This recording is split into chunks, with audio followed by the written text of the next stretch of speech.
And they're filing in here tonight in Baltimore. A lot of Bucco fans have made the trip, and the Pirates have a chance to split. Here tonight, it's the Pirates and the Baltimore Orioles here from Camden Yards. And welcome into the booth. Joe Block and John Wayner with you here tonight as the Buccos last night a tough loss there. And Tony Watson giving up the save opportunity.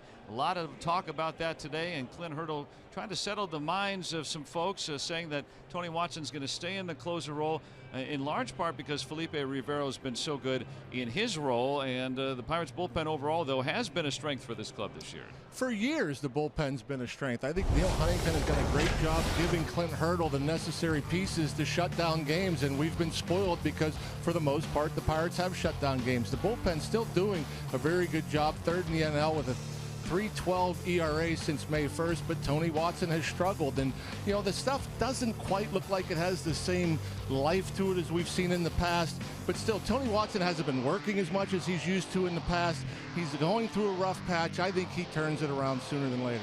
And we'll see how often the bullpen is being used, because Chad Kuhl starting tonight, he's only averaged 4.5 innings per start. And Chad Cole's very talented. He has the big fastball. You know, he doesn't sink the ball as much as I think he has in the past in the minor leagues, and I think that gets him in trouble, gets him into deeper counts, doesn't make him as efficient. And as you see, lefties have really hit him hard. You see the average, the extra base hits, the slugging percentage is way up. There are only 3 lefties in the lineup tonight for the Orioles, so hopefully Chad Cole could be a little more efficient, go deeper in the game, give that bullpen a little bit of a rest. And he won't be pitching to Francisco Cervelli, who left the game yesterday because of what turns out to be a concussion. He suffered multiple concussions in his career. The Pirates playing it safe, putting him on the 7-day concussion DL today. He took it right on the chin, and, you know, it's a shame. He gets beat up back there, as do all catchers, and he just got it in a bad spot. I think if you get it in the middle of the mask, it probably doesn't have the same effect as he got it right there in the chin, like I said. And you have to be precautionary, especially when it comes to head injuries. So Jacob Stallings called up today. Elias Diaz will do the catching for the Buccos tonight as they got a chance to split here and make this a winning road trip. It's the Pirates and the Orioles coming up next right here on Root Sports.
rated #1 in the region for all the things that matter most. And by Kenny Ross Subaru. Total confidence pricing. Let's go Bucks! It's a nice night here at Camden Yards in Baltimore. A little cool though tonight, a little breezy as well. So we get set for the second game of this series. A lot of folks making the trip in. Maybe they'll see history tonight, right? Well, we saw some around baseball last night. Our T-Mobile Unlimited Baseball break, and Scooter Gennett of the Reds, 4 home runs in a game last night against the Cardinals, the 17th player in Major League history to do that, and the first in 5 years in baseball. And for the Cincinnati native, tying the franchise record with 10 runs batted in the game. You don't see that very often. It's actually more rare than a perfect game. 4 home runs in one night. What a crazy night. That's incredible. I mean, if a guy doesn't hit a whole lot of home runs, I think he had 3 on the year. I mean, normally you don't get pitched. You don't get good enough pitches to hit after you have a couple. You know, they'll pitch around you or walk you, but they just kept pumping them in there to him. And what a night. Yeah, he had a single in his first at bat. Yep. And then he got the 4 home runs. So what a night for Scooter Gennett there in Cincinnati. Here in Baltimore, it's looking like a nice night shaping up. And everybody ready for this one to start. Peeking under peeking under his hat there. Let's take a look at the RAV4 lineup for Clint Hurdle's Pirates tonight, and Jordy Mercer in that leadoff spot in the last 14 games, hitting at .424. Josh Harrison batting second at third tonight, and Polanco batting third, with Freese, Osuna, and McCutcheon in the middle. Bell, Diaz, and Max Moroff getting a start. First time since he's been recalled.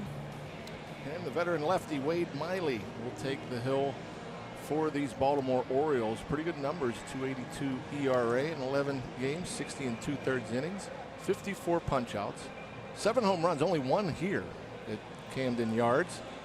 He's been pitching well, mixes things up, fastball, slider, changeup, curveball, and effectively wild. Doesn't always throw it in there, so you have to be patient, make sure you get strikes. And the Honda defense behind him. Jonathan Scope over at second base. His double play partners J.J. Hardy, Machado, and Davis on the corners. Kim Jones and Smith in the outfield, and Caleb Joseph, the battery mate of Mr. Miley tonight.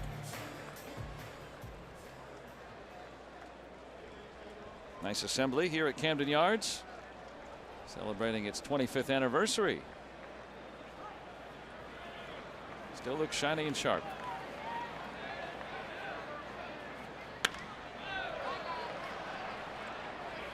And so Mercer in that leadoff spot tonight. Adam Frazier getting the day off, and why not with Mercer the way that he's been swinging it? Yeah, swinging it well. Always hits lefties very well, and that's been his spot. And the left-hander's been on the mound, and Miley with a good curveball there at 75. It's Mercer out in front. And career-wise, .290 against lefties, though hitting at .120 against them this year. Couple of home runs though against lefties. Fastball at 92. That's about it. He's not going to throw much harder than that. He lives right around 89, 90, 91 miles per hour.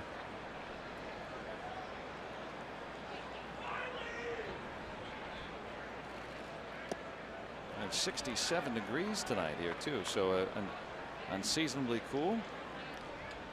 The arbiters tonight, Marvin Hudson working the plate. Jerry Lane is the crew chief. He mans first. Dan Bellino at second base tonight. Mike Estabrook caught last night. I should say home plate last night at third tonight.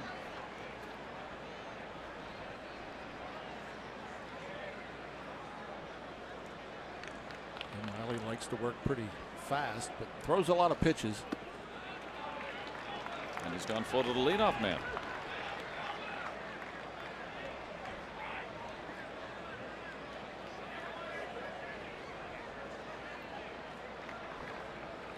Former Diamondback. Scope just moved to that spot prior to that pitch.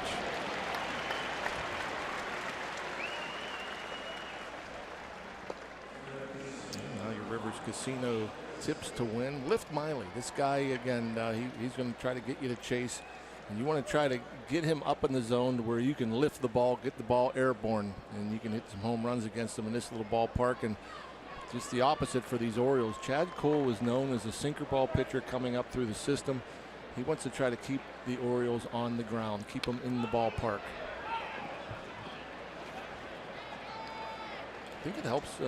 See how it works out for Chad Cole tonight with only 3 lefties in the lineup.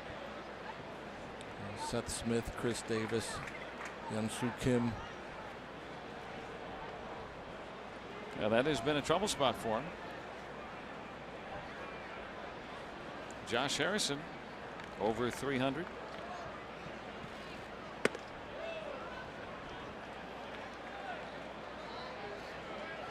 There's that on base percentage over 370. That's already a career best at this point.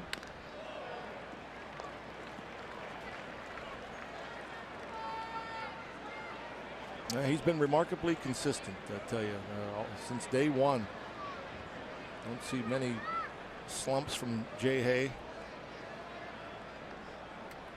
Well, he points to the thumb being healthy in the last 2 years, 4 home runs in each of those seasons, and once he hurt it, wasn't really able to drive the ball the same way. Yeah, even with that, I mean, yeah, he has enough power to hit the occasional home run, but he knows how to hit. You know, even with a sore thumb, I know, injuries happen and guys play through them sometimes. J.A. can hit. Good point.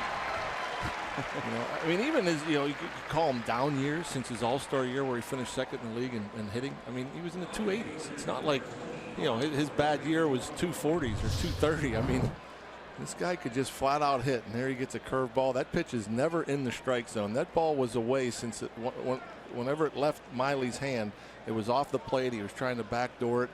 Josh looked like he hit it a little bit, maybe a few inches off the plate away. But what a great approach. And the Orioles playing an aggressive shift on him.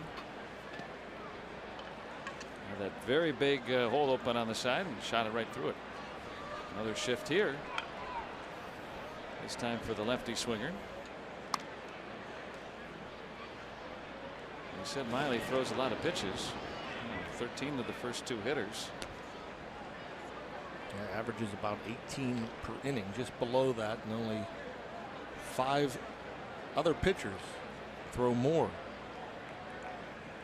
pitches per inning. One ball to first. Yeah, nice little pick by Davis. It looks like he has a pretty good move. Jay Hay reacts a little late. The first one he reacted a little later than that even.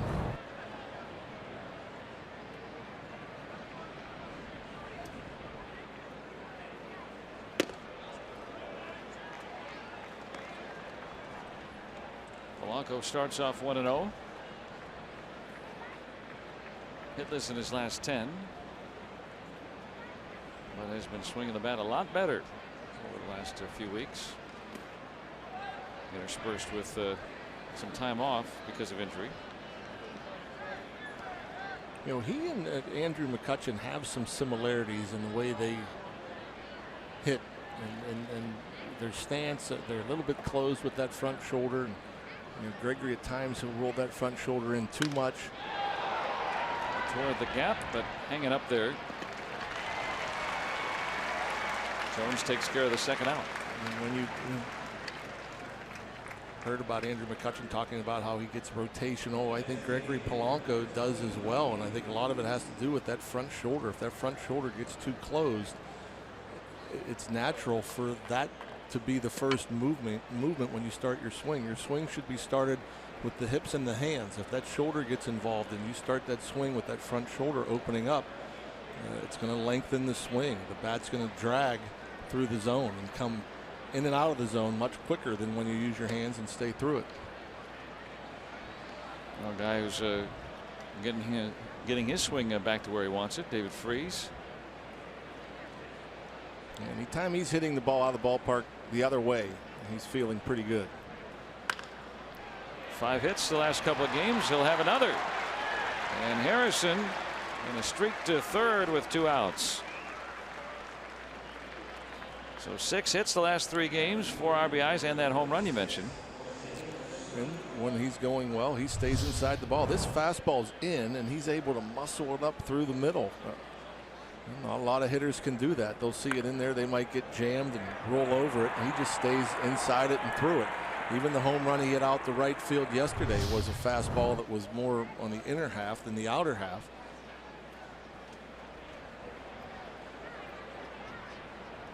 So runners at the corners and 2 outs. Pirates threatening here in the first. Jose Osuna, the rookie,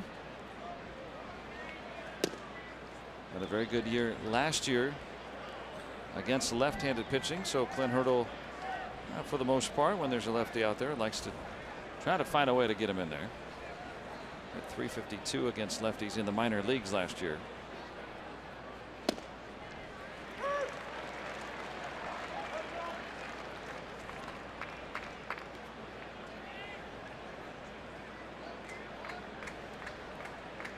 Wade Miley out of Louisiana, Tangipahoa Parish.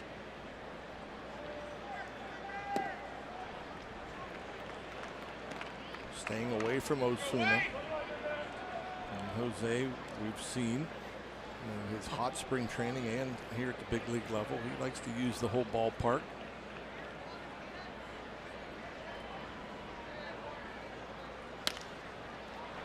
Another fastball away right on the outside edge.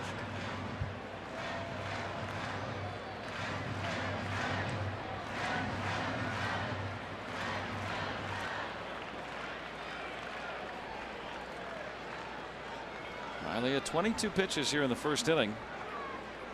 Pirates trying to cash one of these runners in. And Osuna caught on strikes. 2 hits, 2 left in the Pirates first, and now Baltimore coming to bat here at Camden Yards.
As the front row, I'm thinking about today.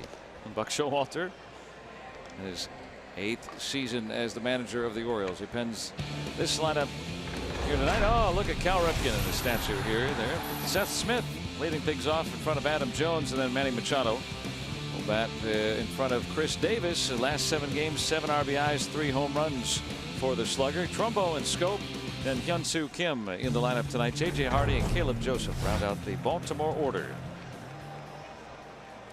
Chad Kuhl making his 12th start, 49 in the 3rd innings, 6.02 ERA. Going to try to lower that here tonight. 20 walks, 40 punch outs.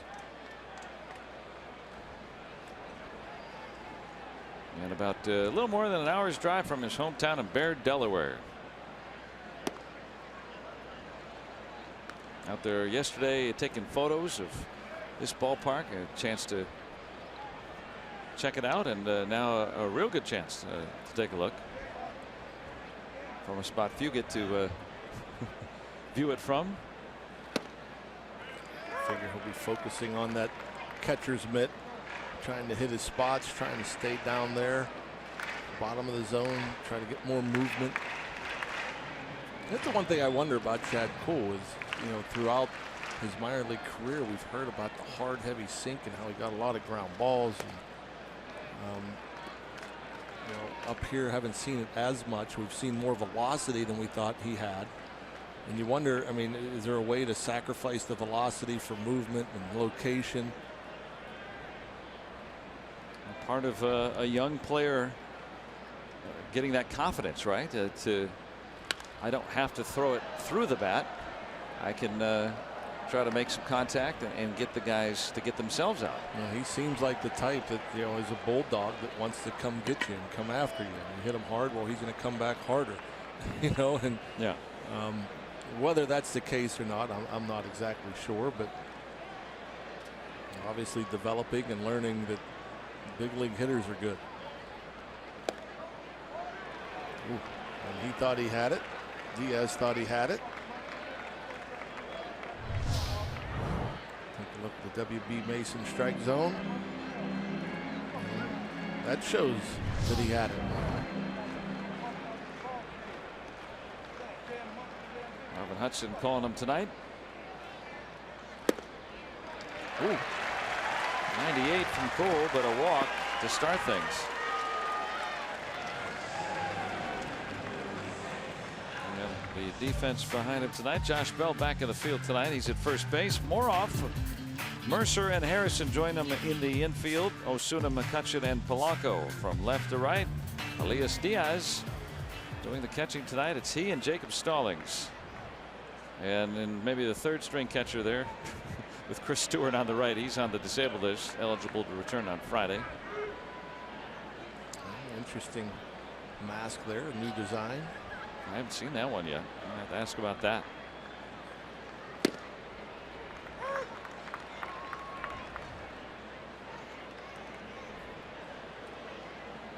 Adam Jones, longtime Oriole.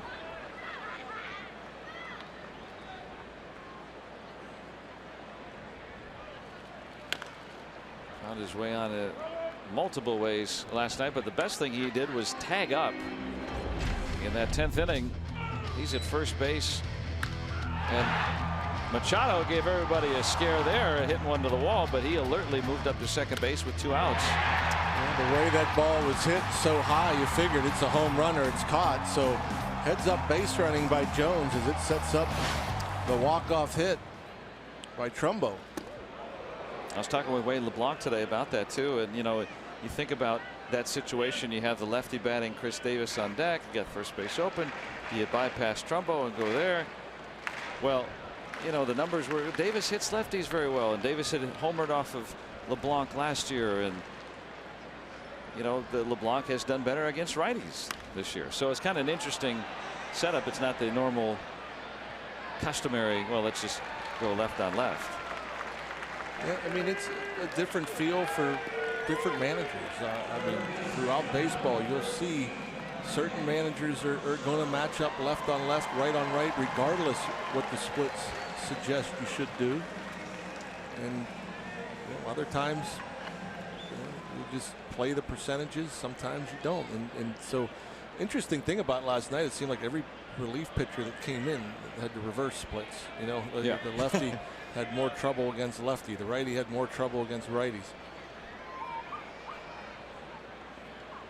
Orioles came back to tie it and then won it in the 10th last night. So the Pirates with a chance to get them back this evening. Pirates have not played here very often, but they lost the games that they played here in 12 and in 14, and they don't want to go another few years without winning here. Haven't won here in 9 years. Manny Machado hit that ball to the wall last night. And I said, talked to Adam Frazier about that. I said, how much more room did you have last night? He goes 0. Right up, I mean, like pressed into the wall when he made that catch last night.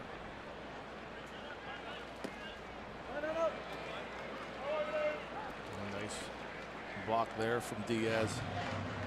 Not a whole lot of speed over there at first base, despite being batting leadoff. Seth Smith, not a fast runner, but Diaz with quick feet able to get over and keep that in front. Smith with 1 steal, but he's not going anywhere on a straight steal. And Diaz pretty good behind the plate, even with Cervelli hitting the concussion DL today. Stewart's not back until Friday. We saw what Diaz did with the bat, but behind the plate is really his strength. Yep, a guy that could throw as well as anybody, but strong with the blocking ability, the framing, gaining experience as far as game calling. Count on Machado.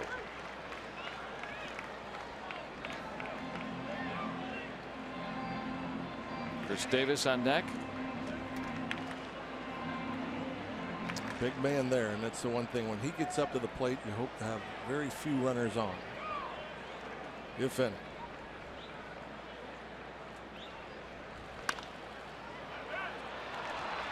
And Harrison will get a force. He'll get a double play. What a play started by Josh Harrison.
Started double play. It was kind of surprising. That really helped out Chad Kuhl. Yeah, talked about you don't want to be up there with Chris Davis up there with runners on base. So the one hopper, Jay Hay gets it to Moroff quickly. The quick turn gets Machado by a full step. I didn't think this was a double play ball, and I don't know if that's all Machado has. It certainly doesn't look like it, and he's having a frustrating year. And we saw him hit into a double play ball last night. He didn't even make it halfway to first that time. I'm not sure that's his best effort, but a nice little double play for Jay Hay and Chad Kuhl. Dan Bellino now re-entering the game.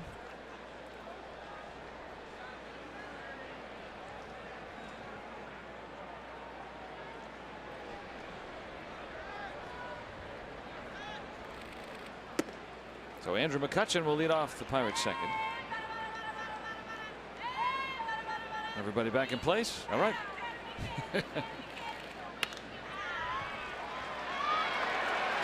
Hardy. And McCutchen with an infield base hit. Mark Belanger wouldn't have made that play. That hit too far in the hole. Man, I mean, he's playing way over there. Is J.J. Hardy. As this ball was hit, you think, it gets by the third baseman Machado. It's a base hit, but Hardy with the good backhand play plants and throws a nice one hopper, but not in time. Andrew McCutchen. I saw J.J. Hardy make the play, knew he had to go hard through the bag and just enough speed.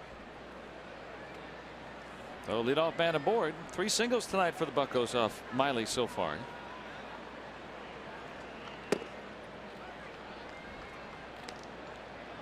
Josh Bell, the rookie, in the 7th spot tonight. Team leading 11 home runs. That'll make you excited.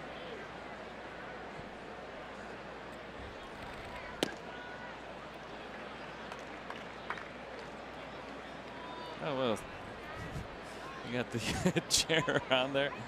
How can you not see the sign behind? Oh, the pink cotton candy. I saw some pink cotton candy here. They do sell the blue, but there's a whole stand dedicated to freshly spun pink cotton candy. So I know.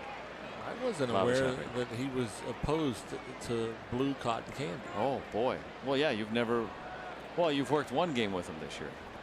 Down in spring training, yeah. Spring training. Permanently affixed to the chair. But I think, you know, boys like blue, girls like pink. You know, I think it's only fair to have blue cotton candy. Bob says that there should only be one, the original. I've seen green cotton candy before. That blue is mine. I mean, you figure you could have green and you could have all kinds of different colors. Sure. Why not? Like a rainbow. Rainbow color, yeah.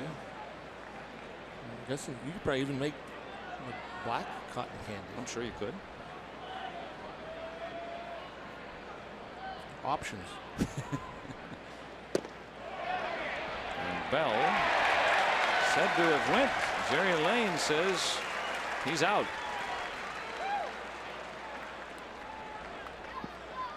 Could not hold up his swing. And a little late movement running away, and man, that's really close. I like to think that he checked that swing. Well, the rookie is out, and that's the 2nd strikeout for Wade Miley. Elias Diaz, 6 runs batted in back on Friday, including that home run.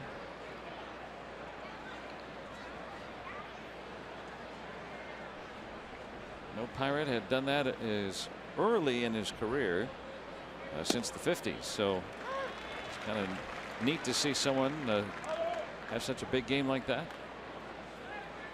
Yeah, you love the big swings of the bats, and anytime you get the bases loaded, you'll be able to drive in 3 with one swing. It's a difference maker. We've seen McCutchen run when it is the right situation. 5 steals in 6 tries.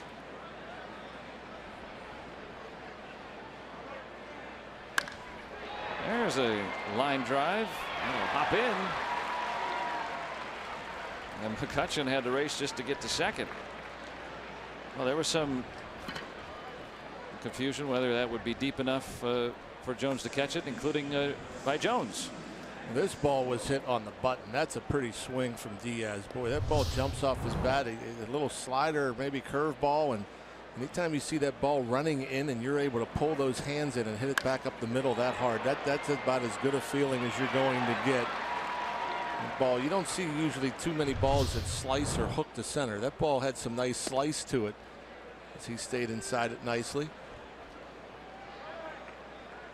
Tough ball to read out there, right, when it's hit right at you. And always the toughest for an outfielder. Line drives at you. Now that ball wasn't hit all that high in the air. It still probably fooled Jones with how much it carried. That's how hard Diaz hit it. Jones, a 4-time Gold Glover. And no pitcher bats here in the American League ballpark. So the number 9 hitter tonight, Max Moroff, he hit 13 home runs at AAA Indy. Good at getting on base. Both runners are going. And McCutchen is safe.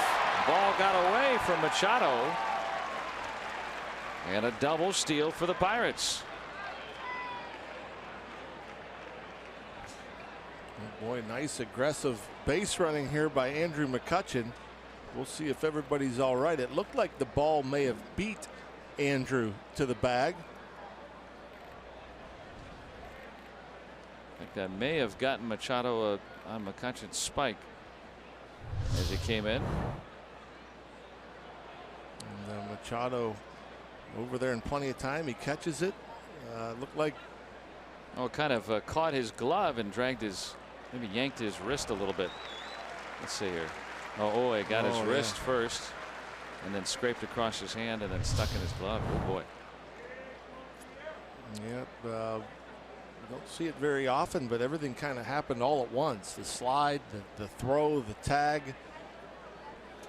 And Andrew just going for the bag. The cleat up a little bit.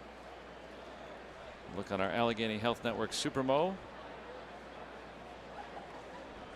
Yeah, that doesn't feel very good. And then some of that taping got caught in the shoe as well and turned McCutchen's foot. And McCutchen's kind of tending to that foot a little bit. I think that got twisted some.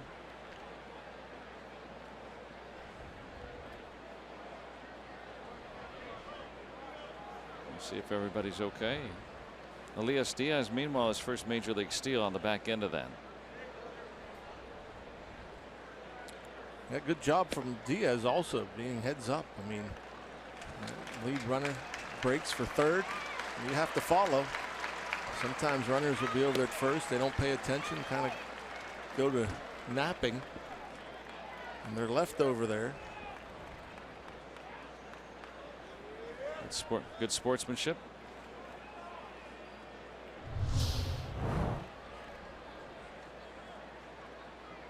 And certainly no intent there by Andrew McCutchen. He's just going in hard.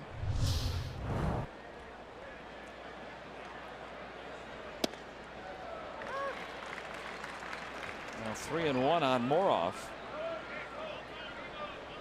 Walked 90 times last year. Big, the infield back here early. McCutchen getting those push-ups in. That came roaring right at him.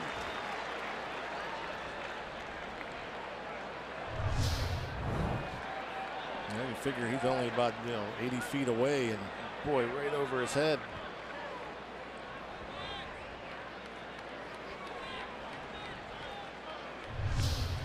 Stay up the middle. Something off speed with 3-2 pitch. Trying to get in a pair here. Yeah, or at least one. I mean, you want to get in one. There's one out. You hit the ball on the ground up the middle. If it goes through, you probably score both, but you'll get one. Out and toward the corner. And you get two. And that's a fair ball. That'll play to pair. McCutchen is in. Diaz is in. And Max Moroff with a 2-run double. And the Pirates up 2-0.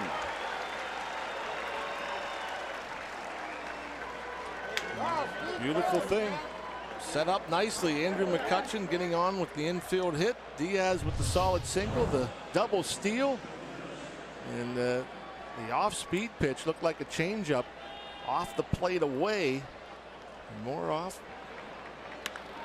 A little off the end, but just keeps it fair. His second and third RBIs. And he's back in scoring position with one out.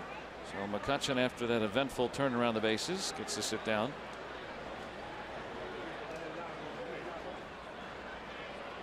Moroff with his first double.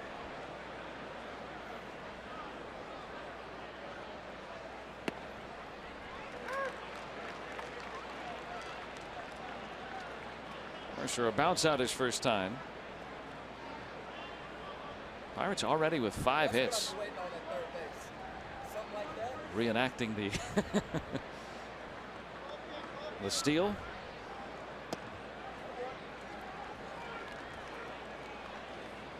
And Machado looks like he's relatively okay. That's on that glove hand there. Small laceration.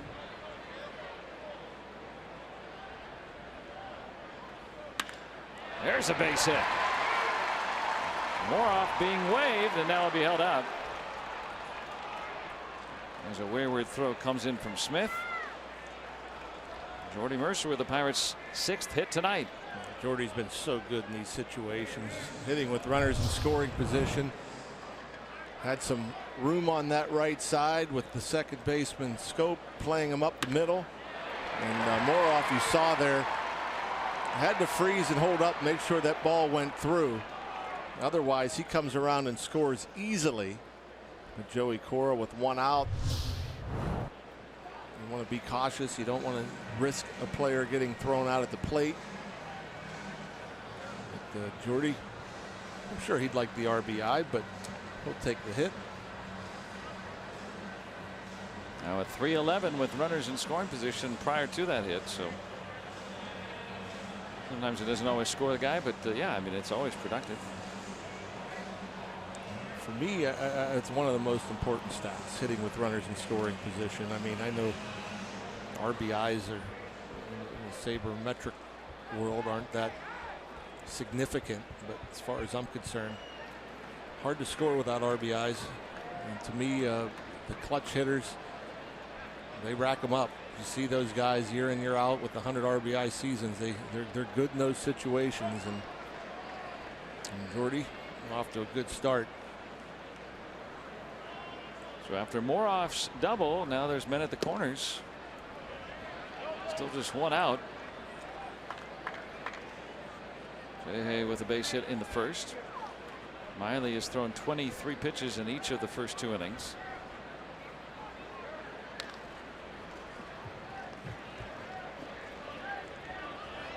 He is falling behind.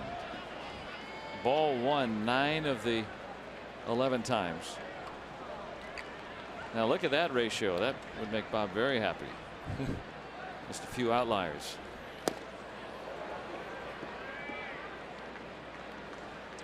And Josh Harrison's done a good job with runners in scoring position. A little less than what his current average is.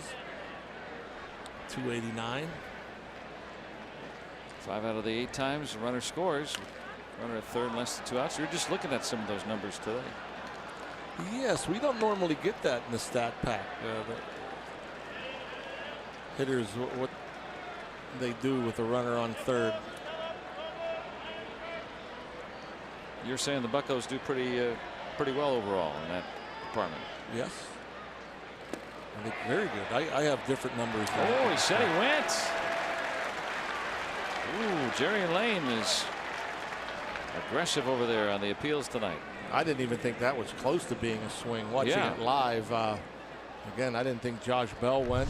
He was rung up earlier this inning for the first out. Well, we're behind the thing. Well, oh yeah, that barrel had went a little further out than I had thought.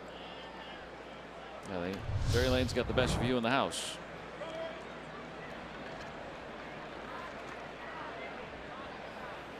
So 3 strikeouts now for Miley. That's a big out for him. And the number 3 hitter, Gregory Polanco. See if he can drive him in with 2 outs.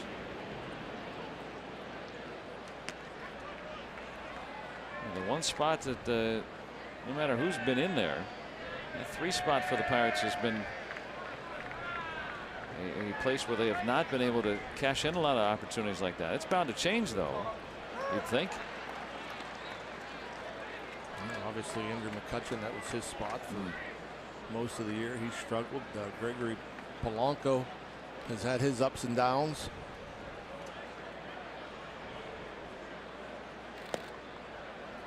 You figure with those type caliber players, you're going to get good production out of that spot. So hopefully just a early season aberration. Pirates hitting coach Jeff Branson, who we'll talk to a little bit later on tonight.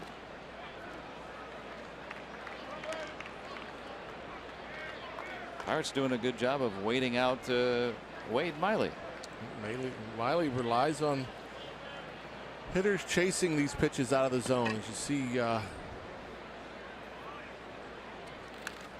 many balls and strikes on the year. Nobody in baseball throws more pitches out of the strike zone than Wade Miley. Only 42.6% of the time. Wow. It's his pitches end up in the strike zone.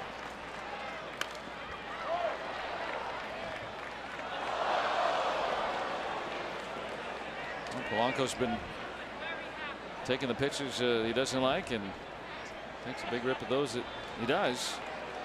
Seems like everybody's pretty much had that same approach.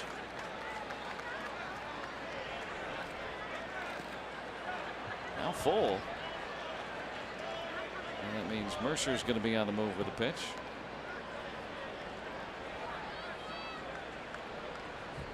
Rock, you were saying that Miley throws a lot of pitches, and how? Yes, he does. David Freese would bat next if it gets to him. Already with a hit tonight.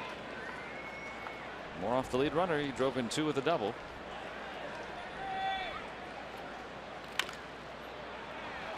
And that's an easy play for Davis to end it.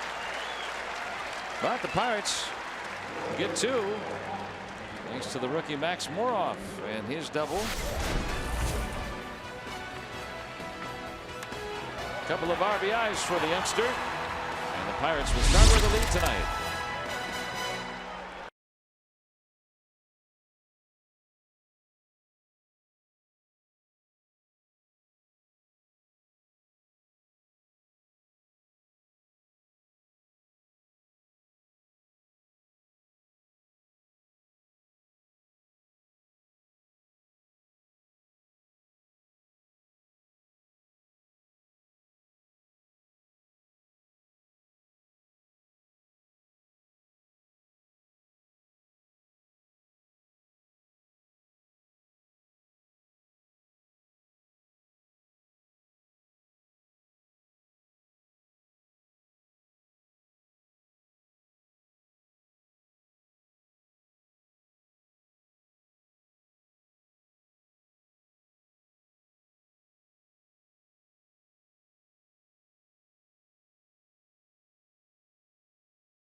It's 2-0 Pirates thanks to Max Moroff's 2-run double.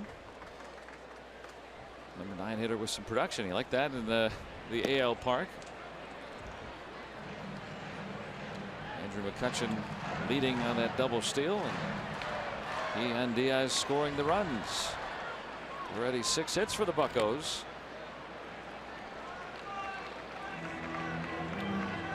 A lot of rest for Chad Kuhl between innings too. Yes, a long rest and trying to figure out a way to come back and get Davis here. Good fastball at the knees for the first strike.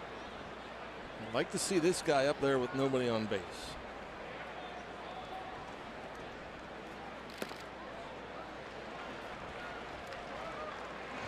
And they're working on Manny Machado, who got spiked on that stolen base by McCutchen over there at third last inning.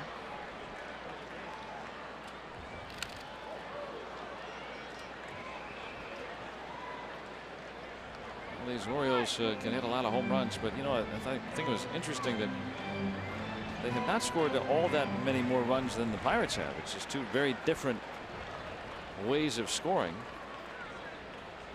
I saw that in exhibition last night. That's ball 4. Leadoff walks in both innings for Kuhl. Look at our Point Park tweets for the night, responding to Moroff's 2-run double, and to see more of that. I like that. Please get more of that, please. I get Wade Miley looks more off his game than usual. I got it. I got it.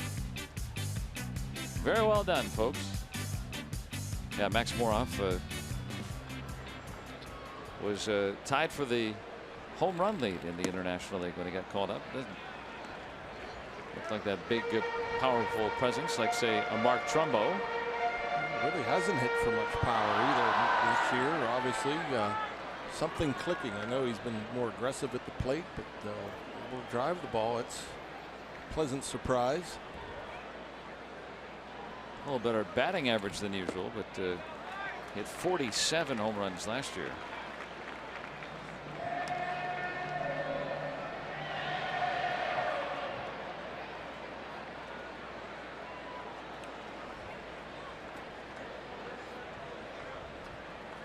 Last night with his third walk-off hit of the season.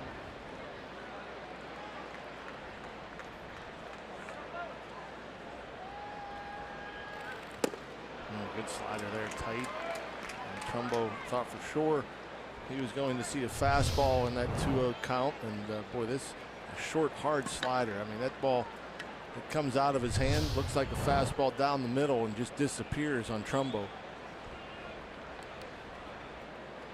Well, we see that kind of stuff from Chad Kuhl. We just, is it just the consistency? Because, you know, I mean, there was a stretch of, starts, last year from the second half on to the beginning part of this season, 14 starts where he had an ERA of 3.5. I mean, he was a very effective major league pitcher. So is it just him getting back to being consistent again? Because we've seen it. Well, if you consistently throw quality strikes, you're going to be more successful, and you're going to have better results. If you're consistently behind in the count and you have to throw fastballs over the heart of the plate, you're not going to have as good a result. So I can't sit here and say what it is exactly about Chad Kuhl, although he has been inconsistent in terms of throwing quality strikes, getting ahead of hitters, getting movement, getting soft contact, and this year so far, the lefties have really hurt him more than anything else. And he's walked the first 2 men here in the inning, 3 overall. So 2 on and nobody out right after the Pirates take a lead. Yeah, you can enjoy an afternoon at the ballpark coming up on June the 10th when the Pirates host the Marlins at 4:05, and the first 20,000 fans will get a Pirates t-shirt thanks to Sheets. Go to pirates.com/free shirts Saturday and get your tickets. Come on out. Homestand starts tomorrow. A long 10-game homestand for the Pirates. Kind of cool to see him on the road too here tonight. Jonathan Scope, he had 2 home runs last night.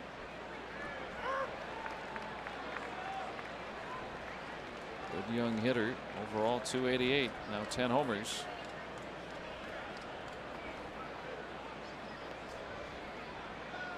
Two on and nobody out for Baltimore.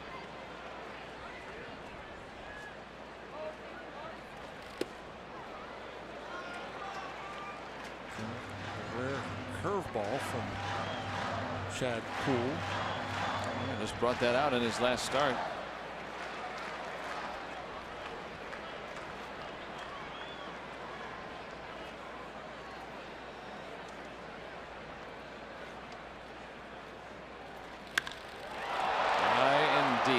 But playable,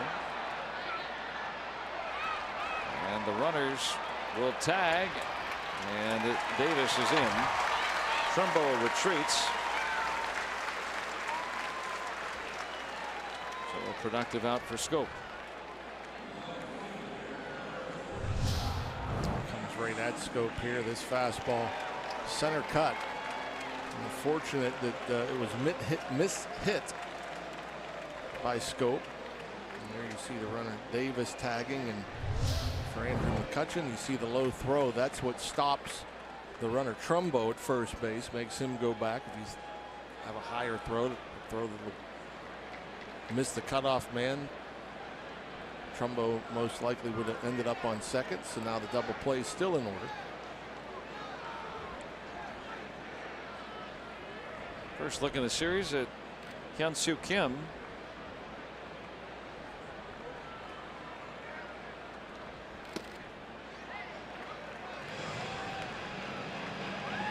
9th inning with Trey Mancini in left. Very accomplished in Korea, in the Korean baseball organization.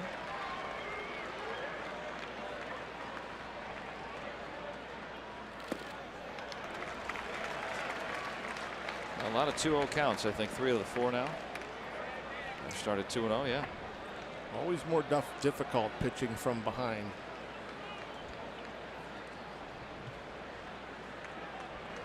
But you make a pitch, get a ground ball, you get out of it. It doesn't always hurt you.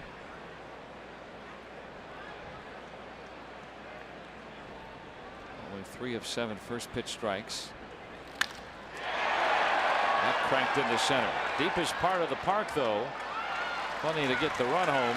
And the Orioles have the deficit.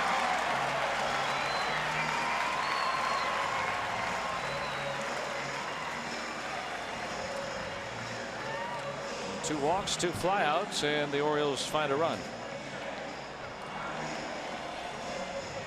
And you get Hardy here, you minimize the damage. Obviously, you know, not the way you want to draw it up after you get a 2-run lead, walk the first 2 batters of the next inning. But if it only costs you 1 run, you're going to feel pretty fortunate. Orioles still without a hit. Number 8 hitting Hardy, hitless in his last 13.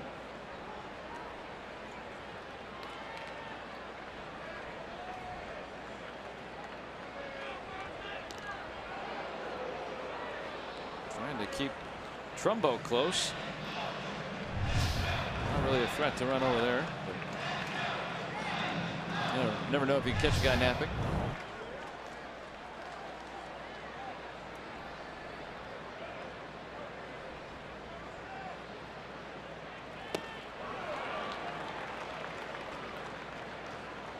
Good hard slider there at 90 miles per hour. And you see it starts on the outer half and just dives away. Sometimes the shorter slider is the better slider. You don't pick it up as a hitter. It doesn't. You don't see breaking ball out of the hand. That's a really good pitch too. Maybe wanted it a little further away, but still it looked like that pitch was in the strike zone, unless it was down. Bottom of the knee. There's been a couple of pitches Chad Kuhl hasn't gotten here in the first couple of innings.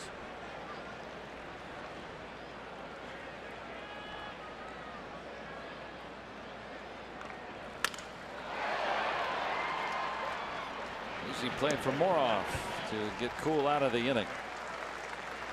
Orioles get a run without the aid of a hit. 2-1 Buccos.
Pick up a run here on this cool night here in Baltimore.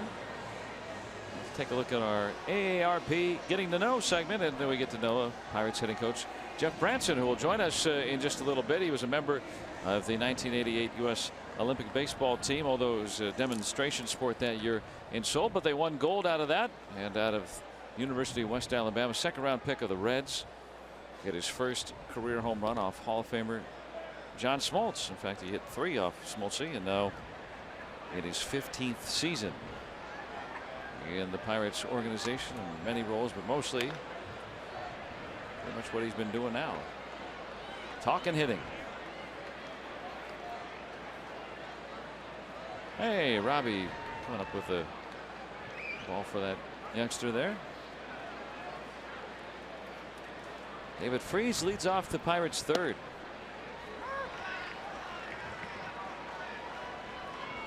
And a base hit back in the first. Pirates have collected 6 hits. And Miley over 60 pitches now and just 6 outs thus far. So doing a really nice job of waiting him out. And sometimes it's easier said than done. I mean, you look at the numbers and think, well, he doesn't throw a lot of strikes. He throws a lot of pitches out of the zone, and then why swing? But you know, pitches look tempting at times. They come in there and there's late movement that looks like strikes. I think the best pitchers will throw pitches that look like strikes and end up balls, and then they throw pitches that look like balls and end up strikes. Miley obviously has gotten away with it for the most part. I mean, he came in with an ERA under 3 despite the fact he doesn't throw pitches in the strike zone. Freese laying off there. Well, yeah, I mean, he's gotten a couple of strikeouts on check swings, and he's got one looking tonight. So yeah, obviously there's some stuff in there that has tempted the Pirates hitters, but for the most part they've been able to do things like that. A leadoff walk, first one issued by Miley. And Zambelli fireworks lighting up the sky on Friday. Come out early for a Barrel Kia block party on Federal Street. Bob Friend's going to be there signing autographs. And then it's the Pirates and the Marlins at 7:05. Watch the Zambelli fireworks show courtesy of PPG. Go to pirates.com/fireworks. Get your tickets.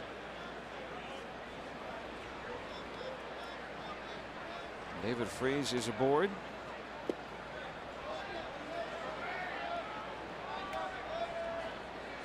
And after walking him and going ball 1 to Osuna, Caleb Joseph out to talk things over with Mr. Miley. Was an all-star and the runner-up for the Rookie of the Year that first year with Arizona back in 2012, if you remember that name. Was in the National League for a few years. Buck Showalter using Miley after he came over late last season from Seattle. There's another base hit. First one tonight for Osuna. And the Pirates have 2 men on and nobody out. He struck out looking on a pitch, borderline pitch in the strike zone back in the first and the first, but for the most part Miley worked him away, and that's an adjustment by Osuna coming up here the second at bat, looking for that pitch away, and it was a good pitcher's pitch. It was probably out of the zone, down and away, but he figured he'd go back out there, so he was prepared to see something off the plate. A nice piece of hitting. And now a chance with 2 on for McCutchen. Had an infield hit, stole a base, came around to score back in the second. He has been really hitting since the Pirates wanted to take him out of that number 3 spot. And Mike Wright already getting action in that Baltimore bullpen. Well, this has been a theme lately, the Orioles starting pitching. I mean, Osmond was all right last night, but the last 15 games for the Orioles, their starters ERA is 4.90. So they've had to come from behind like they did last night and win quite a bit. And their favorable hitters count 3-1. And you have to think that he has to throw something in the strike zone here. I mean, Andrew McCutchen swinging a hot bat. I'd like to think he's going to get something good to hit. Right at the bag, there's one. And not scooped up by Davis, so they'll just get the force. Well, I'll tell you what, though, Manny Machado is one of the better defensive third basemen in the league. And I don't know if he's just frustrated because he's not as productive offensively, but there's times he can look so smooth and elegant and makes tough plays look easy, and then there's an easy play that he makes look hard. This is a routine double play ball, and spikes the ball. Andrew McCutchen's 3 steps from the bag. It's an easy throw, and it just, whether he's trying to be cool or what, I have no idea. But boy, that'd be a big bailout for your pitcher right there. Wade Miley makes a big pitch in a 3-1 count to Andrew McCutchen and gets a routine double play ball, and Machado watches it up. Yeah, it might be the difference between Wade Miley continuing to pitch 5 innings tonight or coming out in this inning. See what Josh Bell does here. Bell, a strikeout victim, back to the second.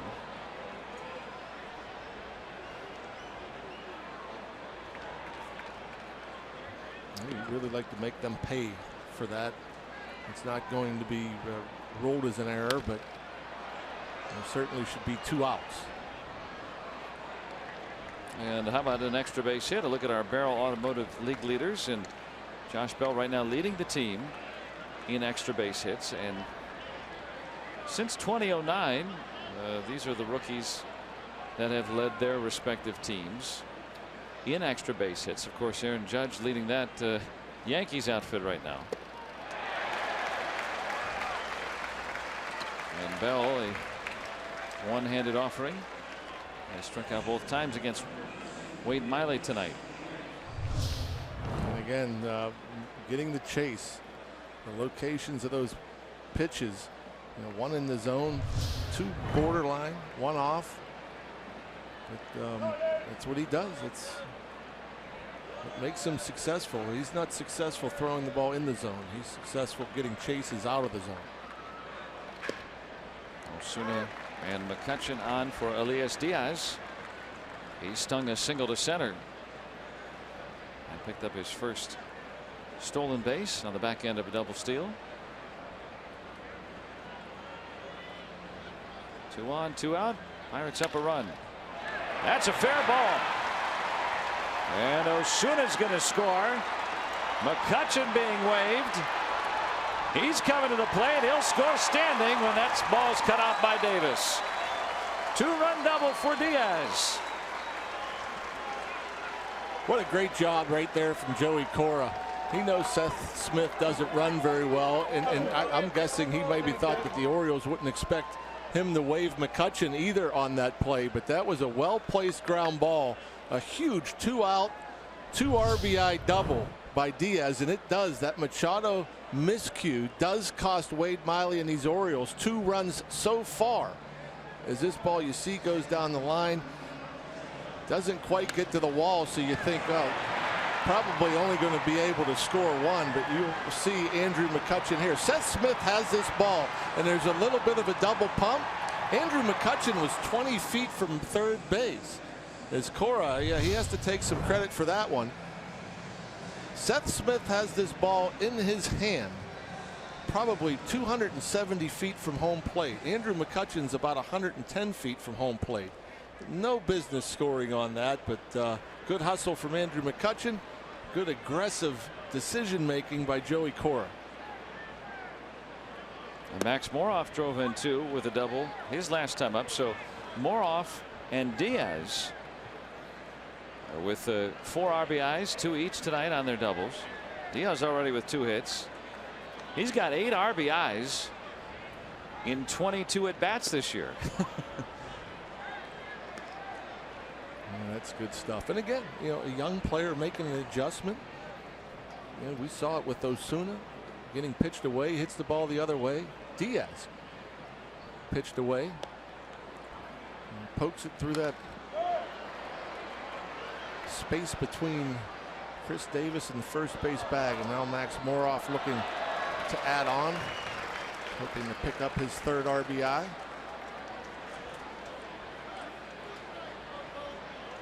Much more aggressive down in Indy. Always been really, really good at drawing a walk. But more of the mindset of trying to get aggressive, and Chad Kuhl loving the run support. Buck Showalter knows a 4-1 lead can evaporate. This Orioles offense can turn things around in a hurry too. So try to get as many as you can.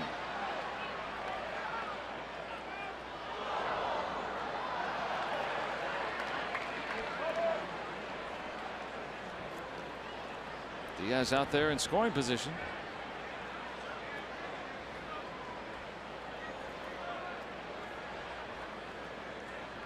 '83 pitches and 8 outs. 8 outs. You can knock him out with a hit here. Oh, a walk. He's already seen the lineup twice around. And Buck Showalter wants Mr. Right. Pitching change in the 3rd inning tonight. Wade Miley is done for the evening. Pirates have the lead 4-1, looking for more.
Presented by the authority of the Pittsburgh Pirates and may not be reproduced or retransmitted in any form. And the accounts and descriptions of this game may not be disseminated without the express written consent of the Pittsburgh Pirates. And the moon is out tonight, and Pirates bats have been howling. They've knocked Wade Miley out of the game. Already 8 hits. And 2 men on with 2 out. Mike Wright coming on.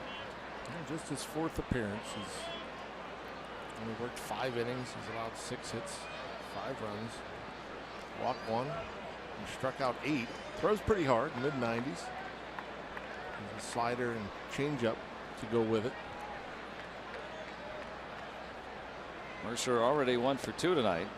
And Joseph had a good stop, and then it rolled away from him, and Diaz will move to 3rd.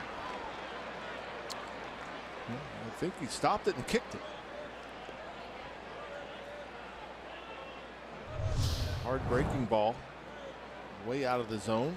Stopped it. Yep, and kicked it. As a catcher, he knows those things. Easy read for him, a tougher read for Max Moroff, who stayed at first base, because you you know, you're kind of looking, you see the ball in the dirt, and then you got to look, make sure the runner at second is breaking, and by the time you see the runner at second make his decision, it's sometimes too late for you to follow.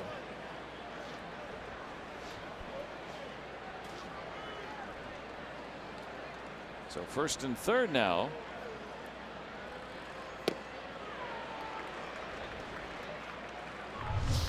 Here's the view from Moroff's angle. And hard to read the depth, right?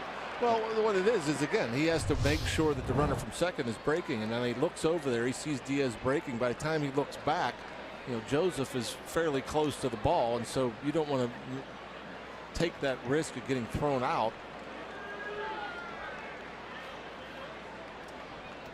So Moroff smartly staying put. Diaz with 2 hits tonight, 2 RBIs. Moroff been on base both times, 2 runs batted in. Bottom of the order getting it done so far tonight. Let's try for the top. Rule to strike. Right around the knees.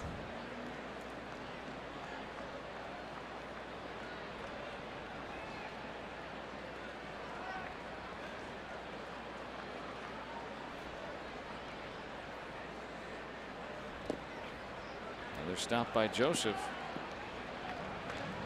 Well, Miley went for 3 balls on 7 hitters, and now Wright's first batter has a 3-ball count on him.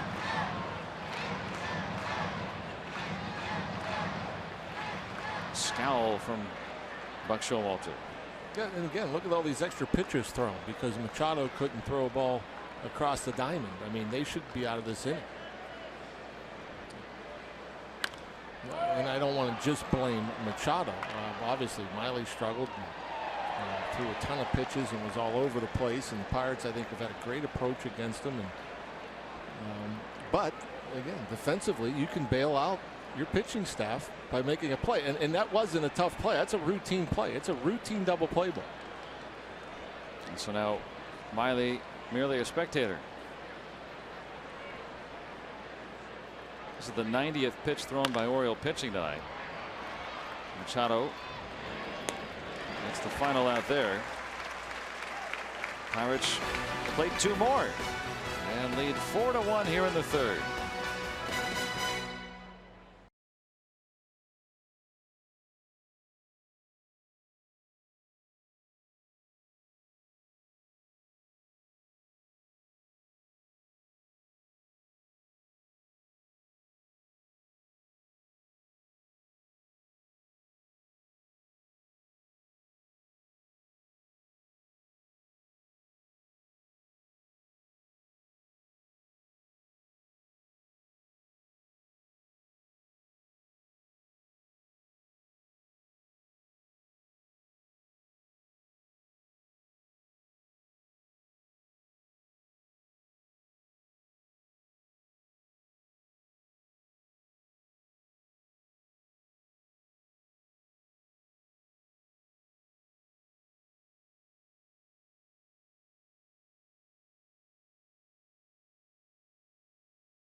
We're pleased to be joined by Pirates hitting coach Jeff Branson joining us on Headset Down in the Pirates dugout. And thanks for coming on.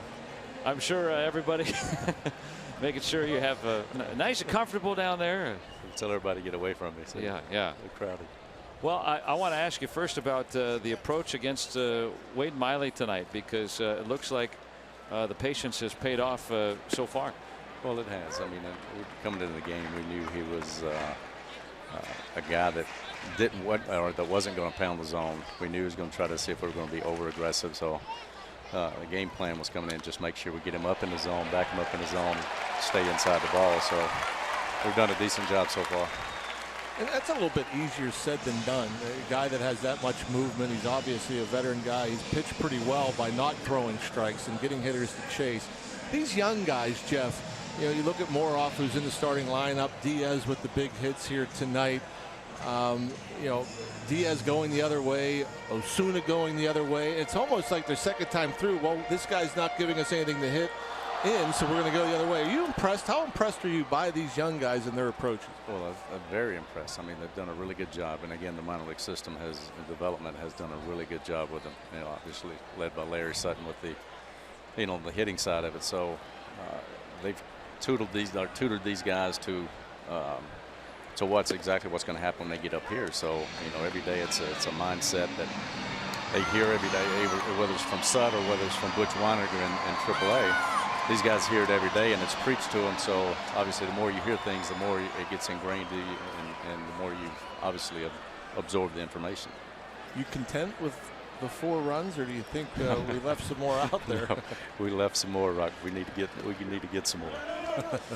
Jeff, can you tell us a little bit, shed some light on Andrew McCutchen and the work that he has been doing, behind the scenes early on in early work before the games? So Joe, he's been working his butt off. I mean, as he has every day. But there's intent with everything that he does now. He's intent with every swing, intent with every pitch that he sees within his game plan and his approach, which is allowing him to stay connected with his upper half and upper half, lower half. So again, you can see him hitting the ball in the big part of the field, driving the ball a big part of the field like he had been in the past. Isn't it difficult, even for a guy like Andrew, all-star year after year, an MVP, but even a guy like him with his pedigree and his success, when you struggle, it's hard to trust and to go out there with confidence, even for a guy like him. It is, Rock. Like I say, when you've been one of the elite guys your whole career, that you've out-talented everybody, and then all of a sudden, not to say necessarily age is getting to you, but you have to learn how to hit. Talent is talent, but again, at the big league level, this is the guys continue to get better. They make adjustments on you, so we have to be able to make adjustments on them. But a lot of times you have to go back to ground zero to get back to your plan and your approach and to learn your swing again. And sometimes, I was talking with Jordy Mercer the other day. Sometimes the best approach is to not really change all that much, right? Because he was hitting into a lot of hard outs, and now they're seeming to find spots. Well, I mean, you try not to change a whole lot of physical things. More times than not, we talk about your mind as a powerful thing. So you always hear about you get what you think about. So that's where we've been ingrained with. Although there has been some mechanical adjustments, but they've been minor. But the mindset of, this is what I'm going to do. This is the pitch I'm looking for, and this is the spot I'm looking for, and and this is exactly what I'm going to do with it, and not getting away from it. That's the commitment. That when he's right, that's what he has. That's the commitment that everybody has when they're right. How hard is it not to think? I don't know. I don't want to think, Rob. I mean, I've always thought that's one, especially when you're swinging back good. There's no thoughts in your head. You're just up there and you're reacting. You have an approach and you're just reacting to what you see. But when you don't, when you struggle and you're getting that extra work, it's hard to not think about what you've worked on when you get in the batter's box, which can get you in trouble. True, and that's where we, that trust factor comes in. We always talk about it. Say we're going to work our swing in our BP and in our drill work, but once we get in the game, we're going to play the game. But it's hard not to do that because again, when you get in the box, the things that you worked on in the cage, you want to take into the game. So it's hard not to think about things like that. But the more you do it, the more it becomes second nature, and you get in the box and you just fight your butt off. I've always been curious with your job. How do you approach players, or do they approach you? Is there some of a give and take? Because I mean, you got a lot of guys that you've got to work with, and I'm sure it's a lot to keep track of with all those guys. It must take a lot of skill to be able to to keep tabs on a dozen guys at any given time. Well, I mean, I don't know if it takes skill, but it does take communication. You know, with myself and Jeff Livesey, you know, he watches the game from inside, so he's you know, he always has access to replays or either the video. You know, we'll converse back and forth even during the game and even after the game to go back and see what he's seen, and I'll give him what I've seen out here live, and you know, we'll come to a conclusion if there's something needs to be done or needs to make an adjustment here or there. But the guys are really open. I mean, they're turn it. 1 and 2. The wish is granted. But it's good. I mean, the open line of communication is always the right way to go. Well, Jeff, thanks for coming on with us today, and let's keep it rolling. Thanks, Joe. Thanks, Rob. Thank you, Bruno. Jeff Branson joins us as the Pirates still leading the Orioles 4-1.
Ruben Tejada just picked up from the Yankees and just put into the ball game because earlier Manny Machado got spiked on a stolen base.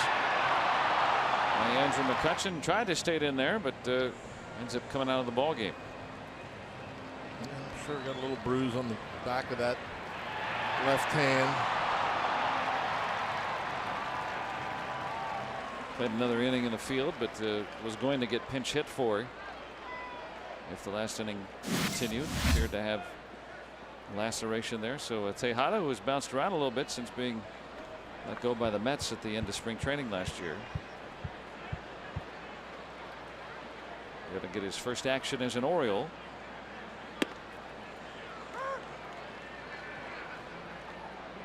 And Josh Harrison already with the third at bat tonight.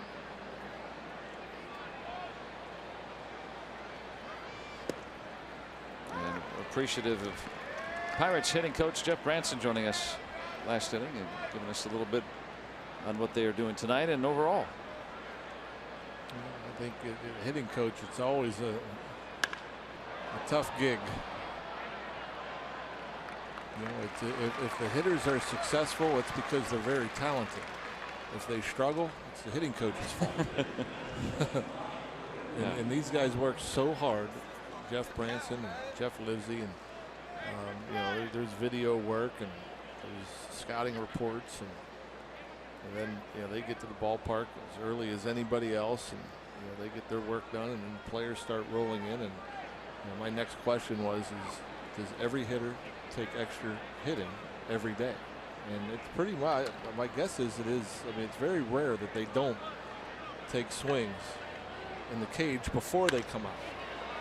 And Polanco finds his way on a base hit. So 8 of the 9 Pirates have already registered a hit tonight. And against Miley, who again came into the night with pretty decent numbers. Is that Two-seam fastball running away, but Polanco staying on it, which is a good sign. Nice, smooth-looking swing. But Miley, I mean, his season high as far as hits allowed was 8. The Pirates got that against them in less than 3 innings. We're getting word on Manny Machado now, left wrist soreness. It seemed pretty evident, but that's the extent of it. So that's why he left the ball game tonight. David Freese, the designated hitter this evening. Single and a walk.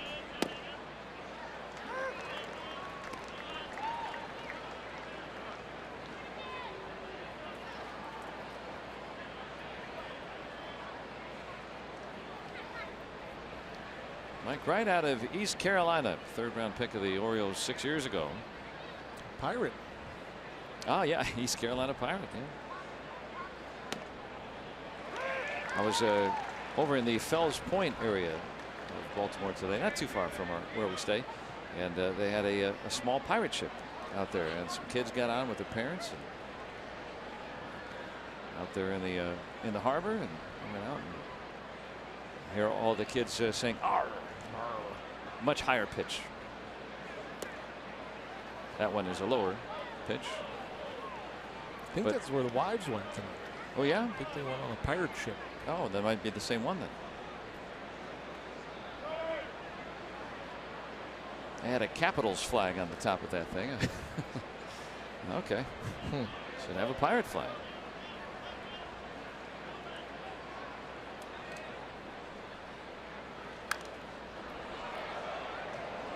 So 1 and 2 on Freese battling here.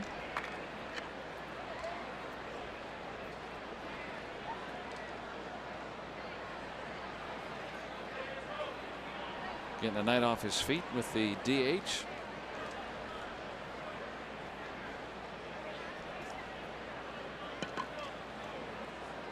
Throw over.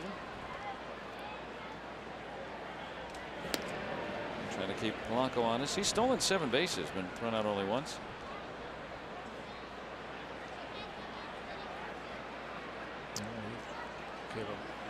Joseph, a little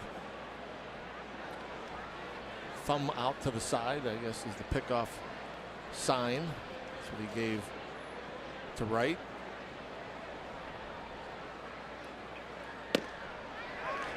Strike 3. Freese down for the first time tonight. 96 miles per hour. And right there, just froze Freese. And perhaps looking for the breaking ball. Now Osuna, base hit his last time. Pirates have collected 9 hits tonight.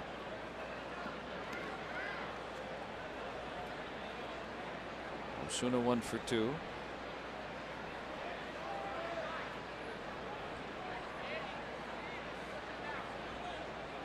A lot of rookies in the lineup for the Pirates tonight.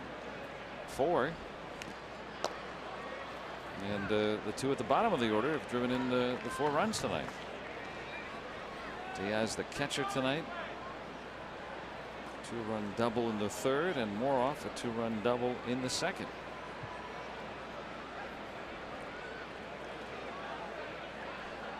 Chad Kuhl in his first full year on the mound tonight.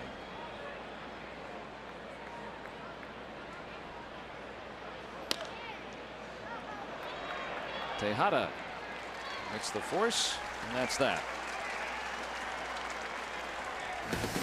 The Pirates still lead 4-1.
all-wheel drive RAV 4th inning. Toyota, what drives you?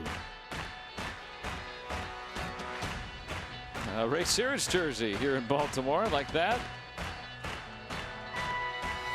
Wonder what he'll get from the concession stand.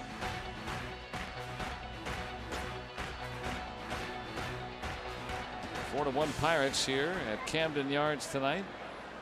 Chad Kuhl pitching about 70 miles from where he grew up in Bear, Delaware.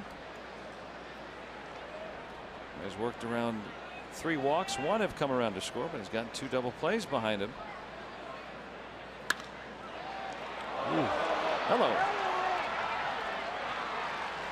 Bell gets Tejada to start the Orioles' 4th inning. He keeps getting better and better, more and more comfortable over there, Josh Bell, and he pretty much catches everything.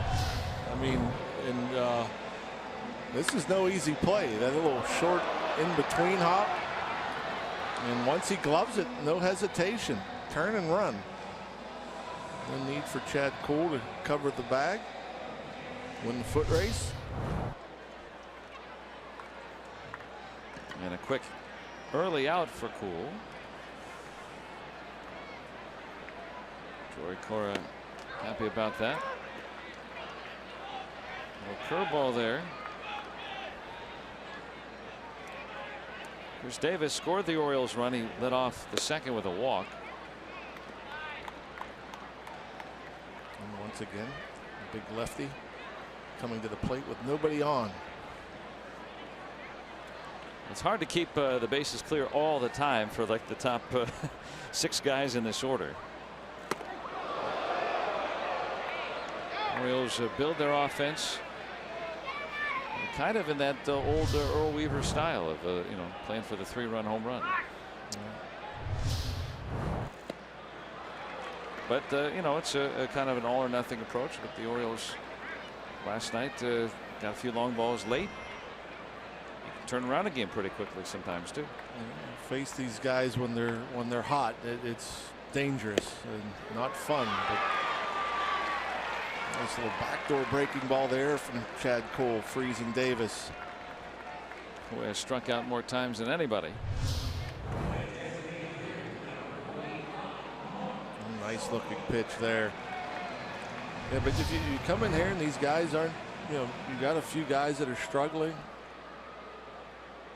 Just kind of try to work around the hot guys and get some outs. A lot of swing and miss in this lineup. Trumbo walked his only time. Kuhl's only given up 1 hit. He singled to the number 9 hitting Joseph. And some of the underlying numbers from Kuhl suggest that he's another 100 marker there from Kuhl. He's done that earlier this season, but boy, that is, we forget the kind of arm he's got sometimes. Amazing. I was just going to say that he's not only the stuff that he's got, but also some of the indicators, deserved run average or fit fielding independent pitching, have him in the low 4s in ERA.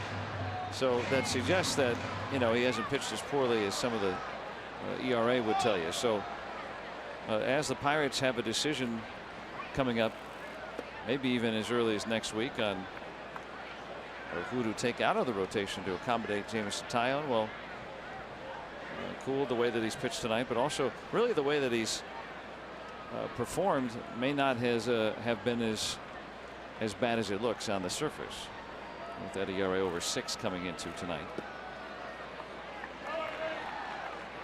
And the Pirates being a progressive outfit in terms of statistics and things of that sort, I'm sure are aware of that. Good pitch efficiency after the first couple. Staying out a lot of those 2-0 counts.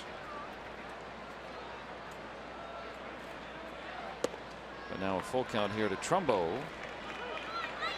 Now into 99. So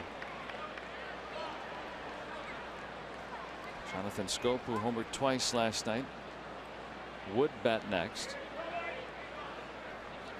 Breaking ball, 3-2. And that'll be the 4th walk issued by Cool tonight. 2-out base runner will bring up Scope. And you can get access to every Pirates home game with a new ballpark pass. It's $29.99 a month. You get a standing room ticket for fireworks nights, free shirts Saturdays, and even a Fan Jam concert with Chicago. So get your June pass now before the first home game tomorrow. Go to pirates.com/ballpark pass to find out all the details. Heck of a good deal if you come out to a lot of ball games. Jazz hands. And finds the right spot. Trumbo's going to motor to third, and the Orioles trying to put something together here with 2 outs. You know, there got to be some frustration after getting ahead 0-2 to Trumbo, and then 4 straight balls. A chance to have a very quick and easy 3 up, 3 down 4th, and now a fastball at 99, center cut. And Scope has had a couple of good pitches to hit. He got a center cut fastball back in the 2nd, flied out to center. This one he's able to hit through the hole on the right side.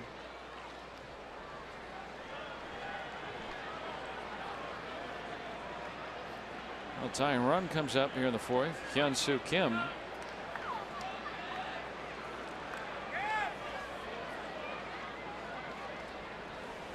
Big-time home run hitter in Korea. Last year hit just 6 home runs in a little more than half a season's worth of games.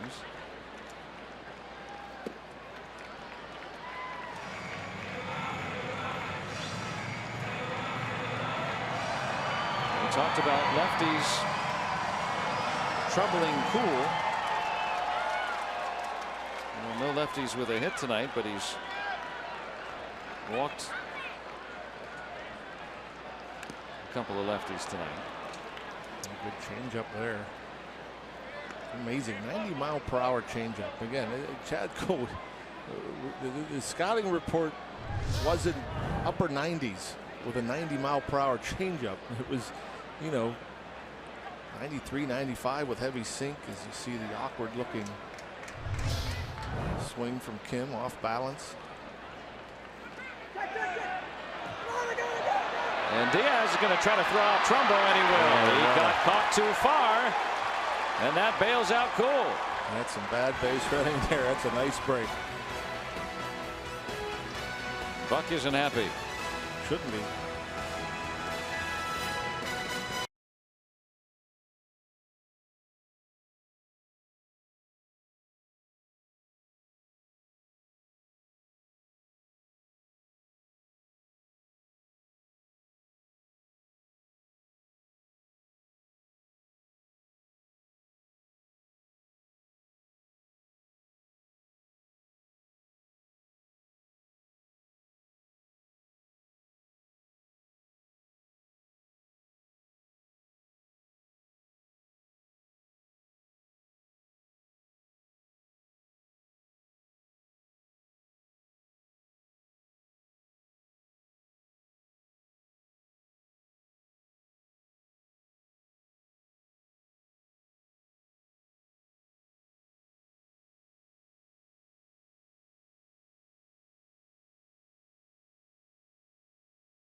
There's the Orioles helping out Chad Cool to end that last inning. You'll see Trumbo there, a big lead, and the ball barely bounces away. And you know, the big man's not a speedster, and that, you know, you're down 3 runs, and you have the tying run at the plate. You can't make that mistake. You got to see the ball to the backstop before you even think about it. You were talking earlier, giving Max Moroff a lot of credit for not going on what might have been a tough read from first base. Yeah, that's just not smart. Well, Trumbo's been around. Everybody makes a mistake, and Pirates glad for it. Baltimore had that 2-out uprising.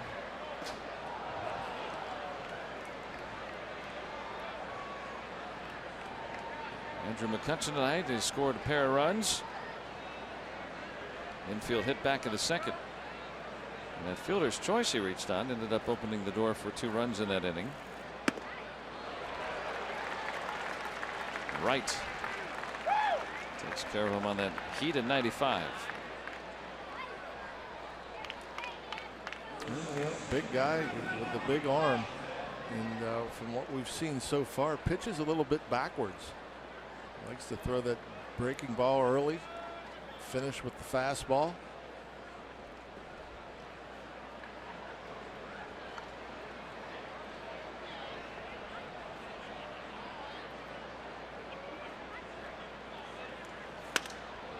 Might have broken his bat. Bell needs some new lumber. And we've seen from Wright the ability to add and subtract with the fastball. We've seen the fastball from 91 to 96. Looks like he tries to run it away from the lefty. And that first pitch two-seamer, 92, got Bell off the end of the bat. He was the Orioles' 4th starter out of spring training last year, and ERA approaching 6, and after a while, a dozen starts or so, they put him in the bullpen and send him down to Norfolk.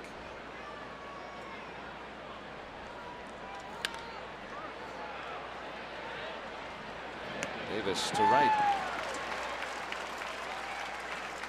So 2 up and 2 down. And again, it's really been swinging a hot stick when he's been in there. Our Yellowwood bringing lumber, and Elias Diaz back on Friday in New York. 6 runs batted in. The bases clearing double off the wall, and then why not? How about one over the wall? A 3-run home run is next time up. And tonight, his 2nd hit of the night, a 2-run double. And that gave the Pirates a little bit bigger of an advantage.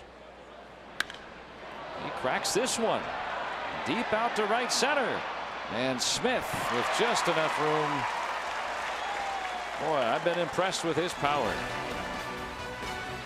But the ballpark holds it and keeps it at 4-1.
The Buccos with a 4-1 lead over the Baltimore Orioles. I'm Robbie. It's Mikowski. Last start, Chad Kuhl used his curveball in a game for the first time this season.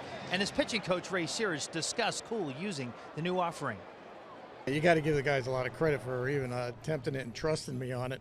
I said, let me see your curveball, and me and Yuki were watching him play flat ground, and it had good shape and good rotation. So I said, okay, let's start working on that in the pen and use that as your fourth pitch, and we'll just try to keep it incorporated and mix it in games when we can, not in tough situations, but you know, like a first pitch strike to a left-hander or even a right-hander for that matter. And before you know it, he threw 13 in his last game and was very aggressive with it, had a good feel with it. And that led to an effective outing for Chad Kuhl, who was pulled early in his last outing due to offensive reasons. He was lifted for a pinch hitter, which turned out well for the Pirates, Joe and Rock. But when you look at Chad Kuhl incorporating, he's only thrown maybe a couple tonight, but certainly is going to make him a little bit more effective as he makes some adjustments in the middle of the season, which I know can't be an easy thing, right, guys? No, I would imagine. Thanks, Robbie, for that. You know, he's thrown 9 of them tonight, and it's just something that isn't hard. I mean, we were talking last inning.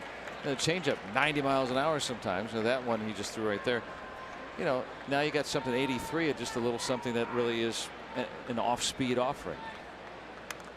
And like Ray said, and you know, just flip it up there for a first pitch strike. You know, about 90% of the time, I would guess that the pitcher flips a first pitch curveball up there. The hitter is going to recognize it and just take it. So if you can throw it for a strike, it's a bonus. Kim with a base hit.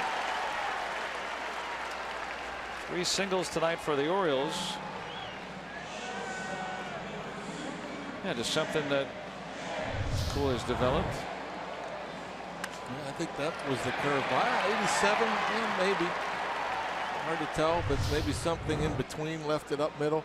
And that's why, you know, Ray says, I mean, you don't want to experiment with a curveball with 2 on and a 2-2 count, because you hang it like that, it could cost you the game. But you know, in a stress-free situation, nobody on, just to get a strike.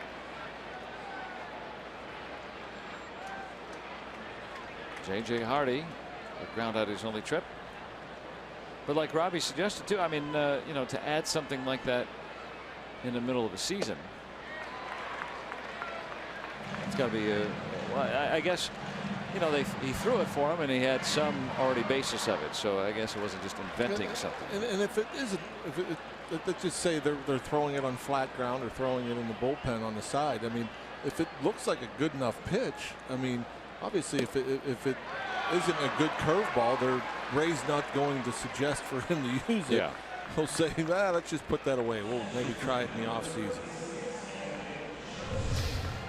This is the slider, I think. 88, and again, maybe that last hit, because that definitely looks like a slider at 88. It's thrown hard and it kind of left it up, but Hardy unable to pull the trigger.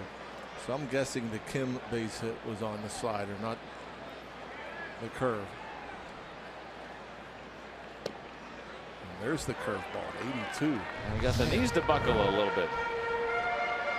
And there's the strikeout pitch. You see that the dot in the middle? That usually indicates slider, and that's the pitch that got Hardy. But that first pitch there to Caleb Joseph, a nice looking curveball, good bite to it.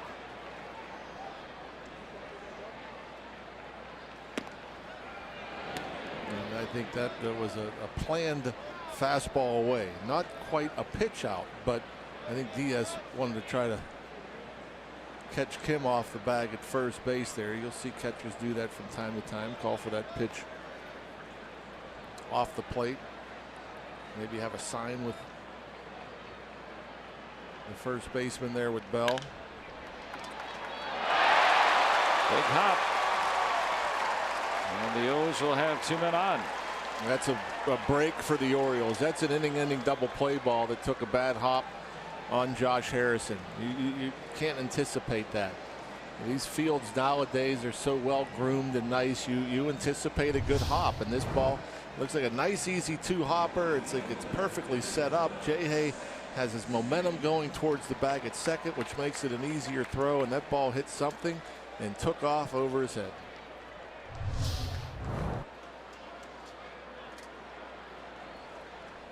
So just a base hit. That's all it is. Took a Baltimore hop. And it took a Baltimore hop indeed.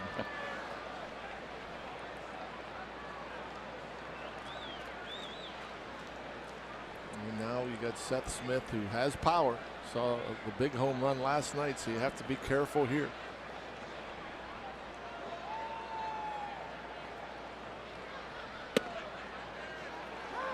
Smith, who played for Clint Hurdle in Colorado during their 07 run to the World Series. He was just coming up to the major leagues back then.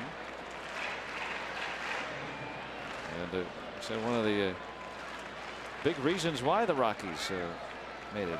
He's just a rookie, but wanted to keep him in that lineup and get him in there as much as he could.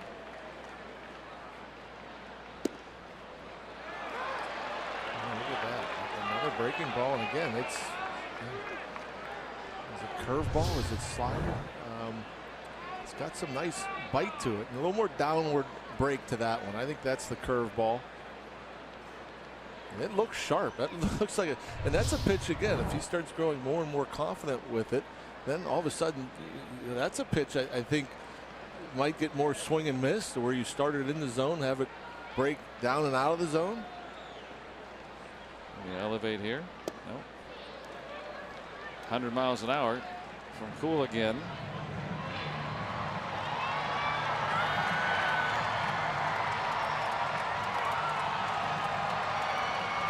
Well, he's been leaning more and more on the breaking stuff here in this inning.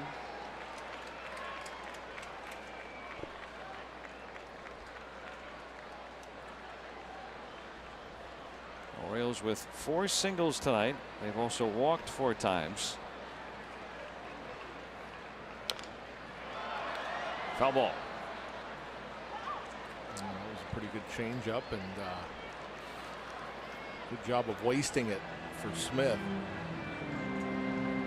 After you see 100 down around your shins, and then you get that good changeup, it's running away.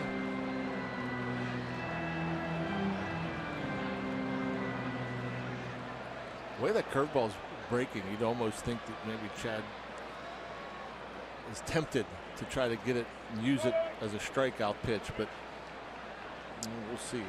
It's one of those things, though, if you got 2 strikes, you want to bounce it. You don't want to leave it in the strike zone. Yeah, that's looked like it again, and Smith able to recognize and lay off, but not a bad effort.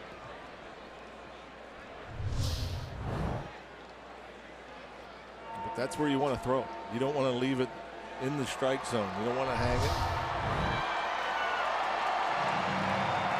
But I mean, as a hitter now, you still have to respect the velocity, and you still have to be thinking fastball and adjusting to whatever else. But when a guy's throwing upper 90s, you have to protect and be ready for that heater, and just hope that you can waste anything soft. Well, now it's full.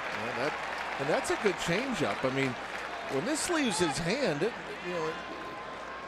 looks like it could be a strike, and it just dove. Great downward movement on this changeup, and Smith just able to recognize and lay off. But you see here, I mean, it's knee high. Yeah, you go almost, that's 10 feet from home plate. It looks like a strike, and just fades out of the zone. Adam Jones is on deck with 1 out. Smith representing the tying run here in the 5th. Yeah. Struck him out with 100 miles an hour.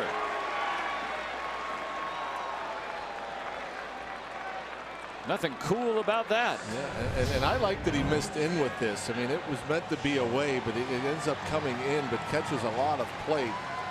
And the reason I say that, the way the Pirates were set up defensively, when you're throwing as hard as Cole is tonight, there was a whole left side open, and I'm thinking, he throws that fastball on the outer half, maybe Smith can slap it through that hole. It'd be hard to turn on 100 under your hands. Threw 2 pitches in that at bat at 100 miles an hour. First one was just a hooked fastball. That one couldn't have been better. Adam Jones tonight has popped out foul and grounded into an inning-ending double play. Daniel Hudson starting to get loose. Cool at 86 pitches here with 2 outs in the 5th.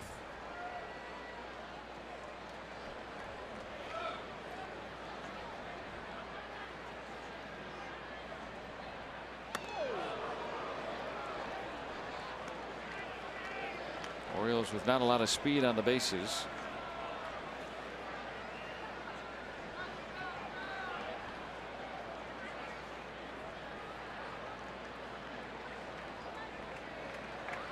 Kim and then Joseph.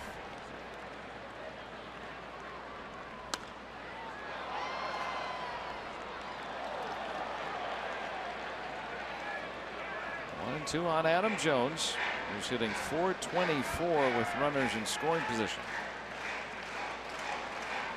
Is that the best in the AL?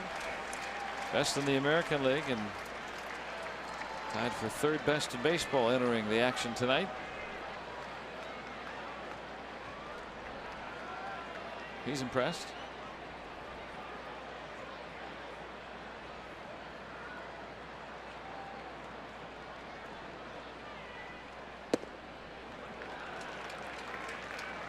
And the Orioles showing some patience. Yeah, that's not a bad pitch. Again, dangle it out there, throw it, make it look like a strike, have it break off the plate. Maybe you get a chase.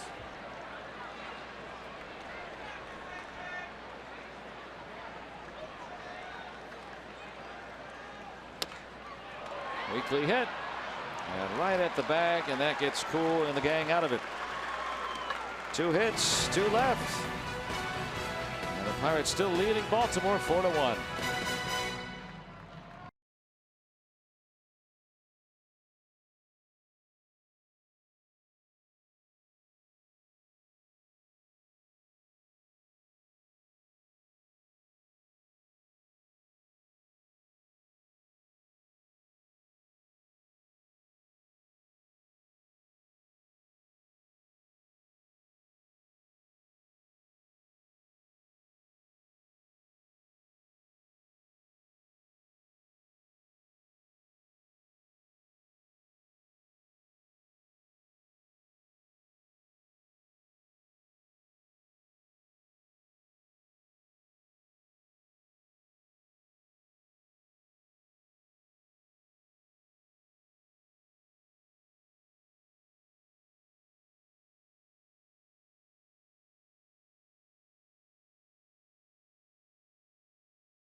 Battled out of a couple issues later on in the ball game, but got some help behind him too.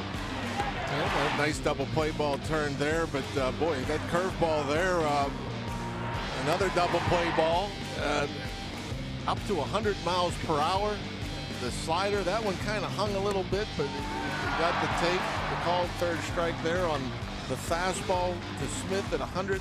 That's just nasty. When you can throw a fastball up to 100 miles per hour, then you have this changeup fading away, curveball for strikes, the slider.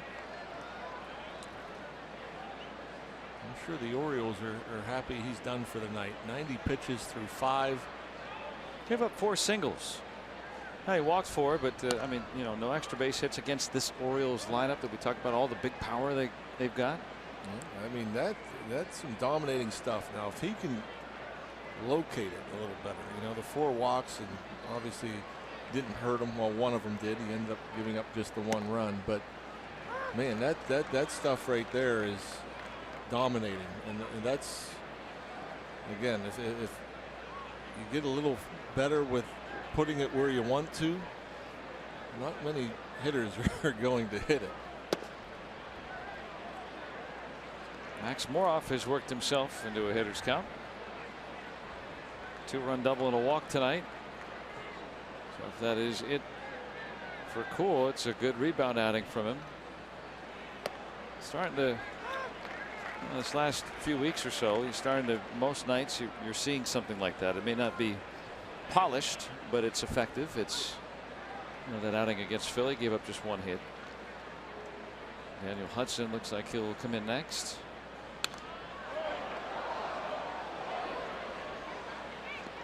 So Cool on the mound, and then Moroff and Diaz driving in the runs at the plate so far tonight. Still like to add on. And we saw the Orioles chip away and come back in last night's game. Same score. Comes back to strike out Moroff. 3 Ks for Mike Wright. And once again, finishing with the fastball up in the zone. Well, the Pirates taking that 4-1 lead into the 7th last night before the Orioles tied it in the 9th and then won it in the 10th. So not quite like Coors Field, that kind of feeling, right, where no lead feels safe. But yeah, I mean, they've got guys that can hit it out of the ballpark throughout the order. And Mike Wright has settled things down. He's given up just 1 hit since coming on to get the final out of the 3rd inning. Tejada.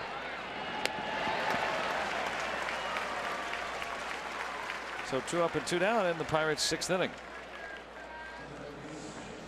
Hey, vote for your favorite Pirates to be part of the 2017 All-Stars with the Esurance MLB All-Star Game ballot. Vote at pirates.com/vote and catch all the excitement of the 88th Major League Baseball All-Star Game, presented by MasterCard on July 11th, live on Fox.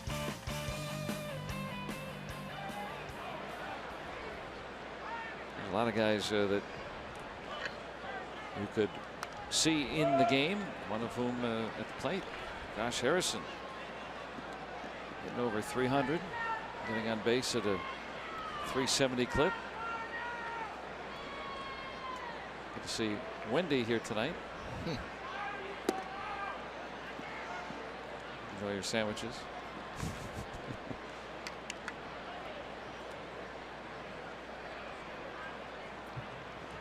One for 3 effort for Jay Hay this evening. He'd like to get that one back. 93. He's a little elevated, somewhere where Jay Hay can get some extension. Oh, that's an Orioles wig. Okay, all right. Yeah. It's a nice look. Yeah, that was pretty much center cut from right. Yep. Jay Hay doesn't miss many of those.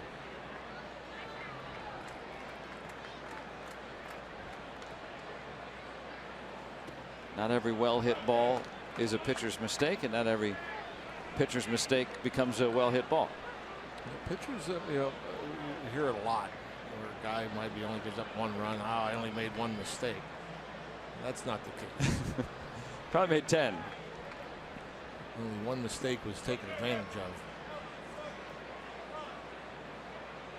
Sometimes you make good pitches and they get hit. Sometimes you make bad pitches and they get missed.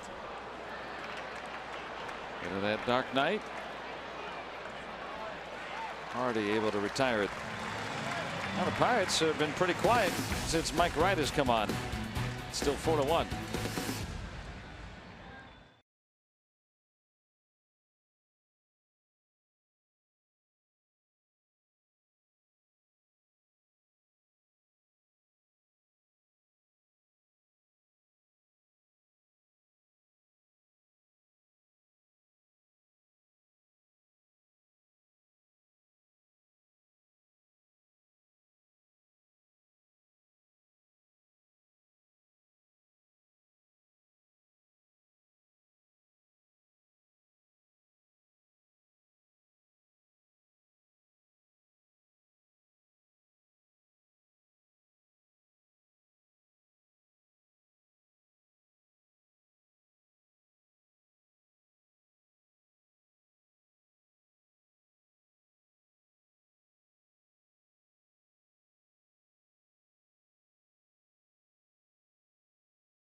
Clark's coming to stage AE on June the 24th.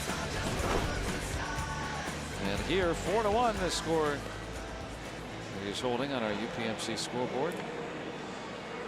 Been a nice night. About to warm up back home and here as well. Summer finally.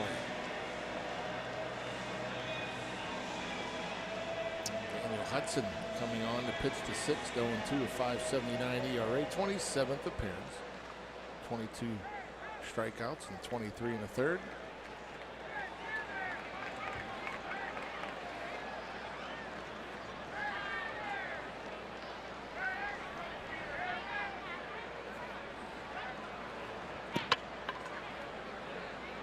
Ruben Tejada just picked up from the Yankees. He was down at Scranton. And has bounced around quite a bit since being let go by the Mets at the tail end of spring training a year ago. The Cardinals and Giants last year.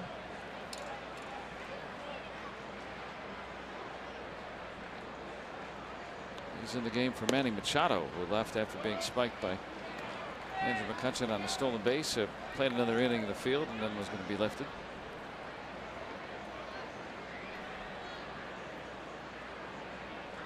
So Hudson, who has for the most part pitched better lately, but he's also pitched in generally when the Pirates are way ahead or behind in the game, on here to try to protect the lead. And he'll get the first out. Nicely done. And let's go downstairs to Robbie, who's got a story on a cool fan here at the ballpark. Yeah, that's Donna. And if you watched our broadcast last night, you noticed Donna going through a variety of stretches mimicking pitchers warming up in the opposing bullpen. You see Tony Watson do it. This was just a couple moments ago, mimicking Tony Watson stretches. Now, the Pirates don't get here very often, obviously, so they may not be very familiar with her. And Donna evidently does this every single game. The guard behind the Pirates dugout told me he's been here for 12 years, and she has been doing it every single game for at least 12 years. It could have gone on longer than that. But a lot of the teams in the American League East come in, have gotten to know Donna, and have had a little fun with her, and they try certain things that can't be mimicked in the stands that they have the luxury of doing in the bullpen. So it's interesting nonetheless. But the routine, guys, it begins as soon as that night starter makes his way out about 30 minutes before game time for his routine, pre-game routine. And there she is right now. See what Tony's doing right there on the right? Donna's doing that on the left. We can look forward to that the rest of the night. And what's cool about it is that the whole thing started on television. She's a big baseball fan, watched guys do it on TV. She would do her workouts at home and figured, why not come to the ballpark and do it here in person and get a workout. That's fun. You know, it's a fun way to just kind of stay in shape and feel like you're a ball player for a minute too. Quick work of Chris Davis by Daniel Hudson. That fastball explosive gets by him. But yeah, instead of hiring a trainer, you figure that Major League Baseball players know what they're doing. Yeah. And oh, that's it. Yeah, Daniel Hudson knows what he's doing, and that fastball jumped out of his hand.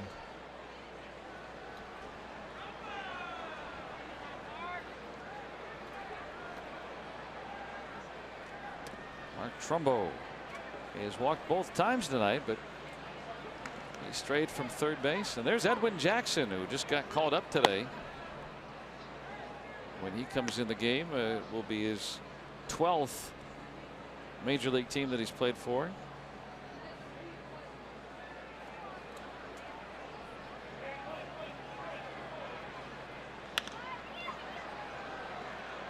Is that a record, by the way? 12 teams. Octavio Dotel with 13.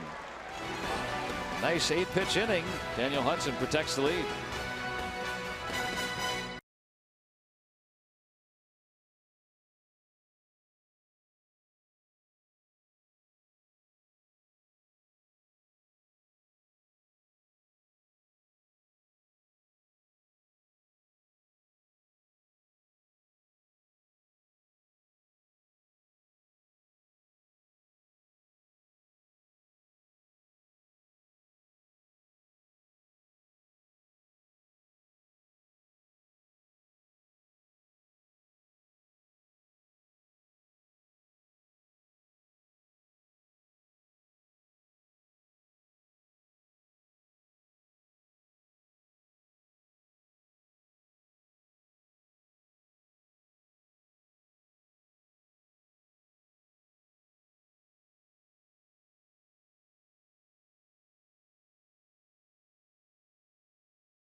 weekend.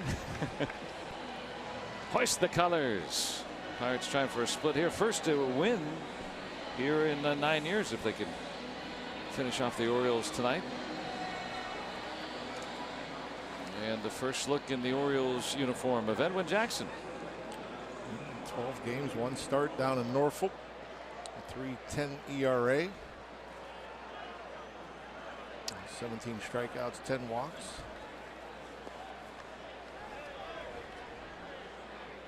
Just 33 years old. You know, you think about, you know, this will be the 12th team now that he's played for. And he and Ubaldo Jimenez, I don't think a lot of teams can boast that they've had 2 guys who've thrown a no-hitter out of their bullpen. Mike Wright in his 3 1/3 nearly threw a no-hitter. He gave up 1 hit in scoreless relief. I think Gregory Polanco had that hit. Am I correct? Mm-hmm.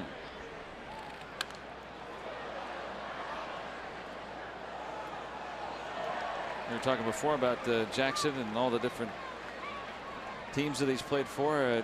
12 teams. The record, Octavio Dotel, 13 teams. But Jackson was also briefly property of the Toronto Blue Jays. It was quickly swapped again. I think he was under their employ for a couple of hours, so that doesn't count. But he's actually been on with 13 organizations. A long time ago. What, 2003 he made his debut with the Dodgers? 20th birthday. And yeah, and just 33. Broke toward the corner. And a long run. Smith can't get there. But he'll hold Polanco to a single. Former quarterback with a good throw in. So a leadoff single for Polanco. 2 hits tonight. And a look at our Allegheny Health Network injury update. Jameson Taillon, who is recovering from surgery for testicular cancer, in his 3rd rehab outing tonight, 2nd for Indy, goes 6 innings tonight and gave up 5 runs. But the most important part, got up that pitch count to 97, and he'll tell the Pirates if he's ready, and if he is and the Pirates think he's ready, then maybe his next start would be with the Pirates. Freeze out to center. Jones with just enough room.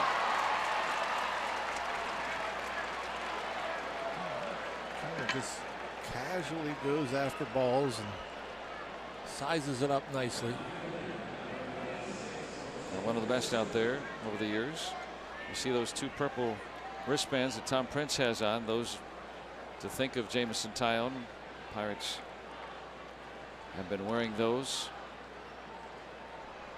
Keep Taillon in their thoughts. I mean, it's unbelievable. You think of, and to paraphrase Taillon's words too, you know, he thinks about all the people that have had cancer, and you know, he characterized himself. I mean, you know, right now things are good, and for so many it doesn't go that well. And he considered himself extremely fortunate that right now everything is going so very well so quickly for him. After the shocking news, the initial shock of it all, I mean, yeah, it's hard to say that anybody's fortunate or lucky having to go through what he went through. Osuna with a drive down the line, and there it goes, a home run for Jose Osuna.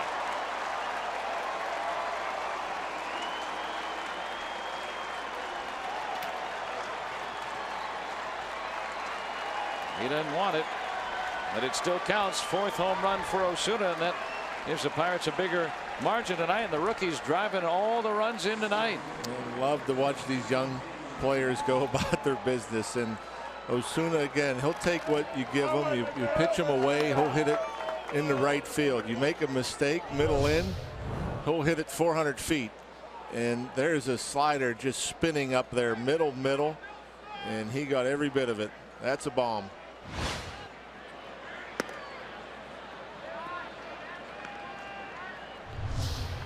In his first game back in the big leagues this year, Edwin Jackson greeted rudely. Osuna, he's got some power. We saw that in spring training.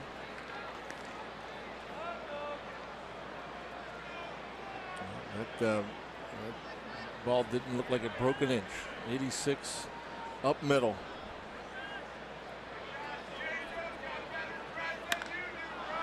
Got underneath that one. And Kim with some real estate. Well, the Pirates, who cannot solve Mike Wright, plating a pair on the Osuna big blast. You see that ball just spinning and not moving, just spinning. The old cement mixer. Right in the wheelhouse.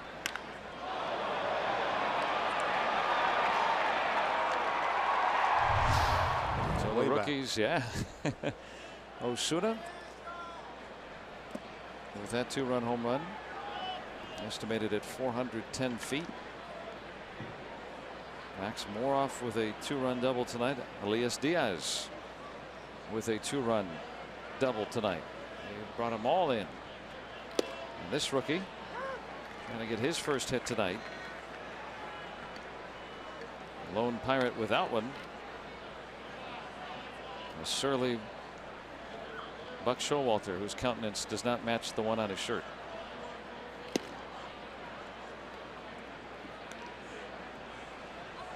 Pirates trying to return the favor after a tough defeat last night.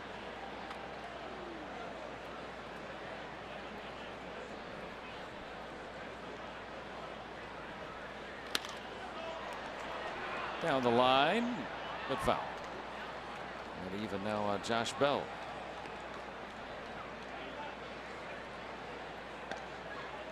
Seeing a lot of Pirates fans. Yeah, everywhere you go, walking the streets, they're everywhere. Yeah. Probably wearing the colors. Well, it's nice if you live out this way a little bit. You know, you can make it a shorter trip, or a lot of folks maybe living out here in the region. But a cool place to come out and visit. You know, that's I really like interleague play for that, because you know sometimes you know we haven't gone on a Pirate road trip in 4 or 5 years. Let's go out. You know, let's go out to Baltimore. You know, let's go see that ballpark. We haven't seen that ballpark yet. I hear it's great. It is.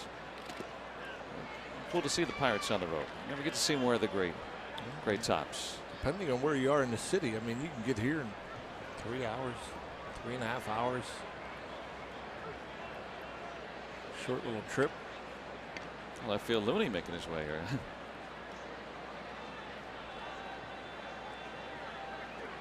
LeBron James. And a walk to Josh Bell.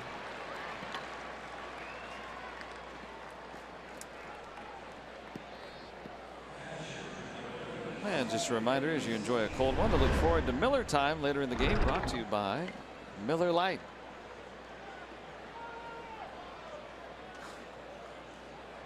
So Osuna's home run, Diaz's double back into third, scoring 2. Bell is going to be lifted here.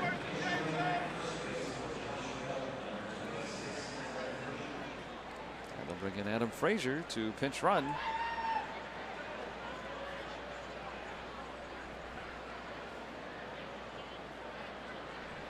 Remember, you don't need a pinch hitter in American League play, so you can kind of use that bench just how you want. Yes, you can. So you assume Frazier in. Jaso most likely to go over to. I guess that's not true. I guess Osuna maybe goes to first. And maybe Frazier out the left. Goes out the left.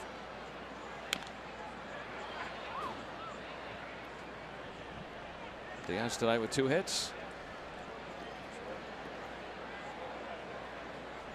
Now, Pirates have been scoring some runs. You know, they've only played 4 games in the month of June prior to tonight, but you look up there and they are leading the National League in runs per game so far in this very early start to the month. But that's at least a promising trend forward, even if the Pirates finish, you know, just in that top half of the league for the month. Now that, you know, that's something with which to work. I mean, a lot of guys swinging the bat well, and it's especially nice when you have a night like tonight where Clint Hurdle finds the opportunity to get some of the young guys in the lineup, and then you see those guys produce. I mean, you couldn't have predicted it Yeah, Osuna with the 2-run home run. Diaz here with a 2-run double. And Moroff. There's Osuna. And Max Moroff in his first start since being recalled, a 2-run double earlier. He was also trying to walk tonight. So the rookies getting it done, boosting Chad Kuhl.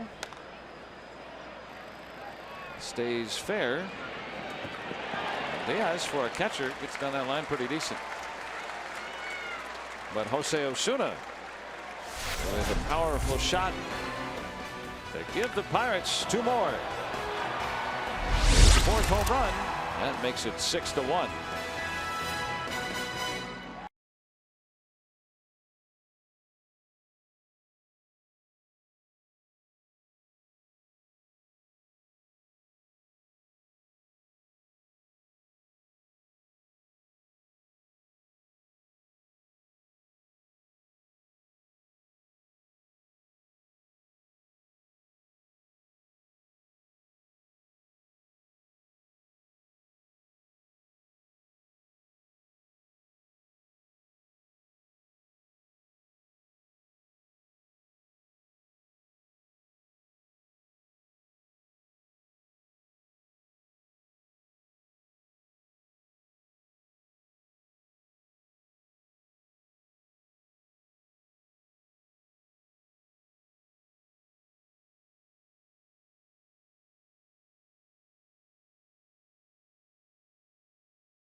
By the Chevy Cruze and your Western PA Chevy dealers. And by Day Automotive. We're going to make your day. Let's go Bucks! A full moon tonight. And the Pirates playing under it and having a nice offensive night. 6-1 as they make some changes in the field. Jose Osuna moving out to first base, trading in his outfielder's glove for the mitt. And we saw Adam Frazier pinch run for Bell. He'll be stationed now in left. Juan Nicasio, very impressive season to date. 1-2, 140 ERA, an inning per strikeout. Opponents hitting just .213.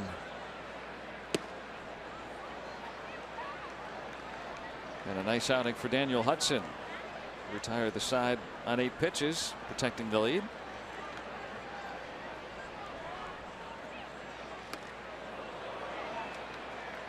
And it looked like Jonathan Scope picked that one up very well. Awkward looking swing.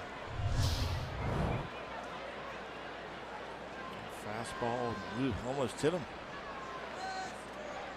It's running in on him.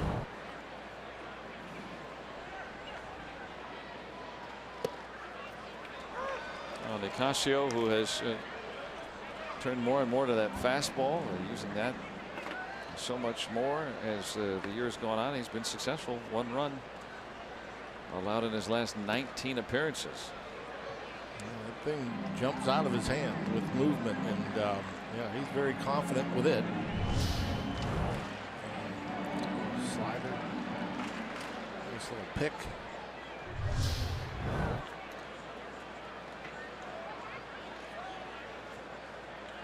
Diaz in there tonight because Francisco Cervelli hitting the concussion DL after getting stung with a ball in the mask last night. So it's Diaz and Jacob Stallings right now as the Pirates catchers. Cervelli at least sidelined for the next 7 days. Stewart is eligible to return on Friday.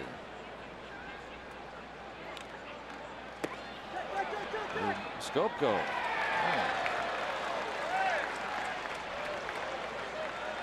A walk to Scope to start the 7th. Jerry Lane was very aggressive with the swings early. Let's see. Scope indeed held up. Yeah, it looked like he did. Yep, good call. Pitcher never thinks so. Good call.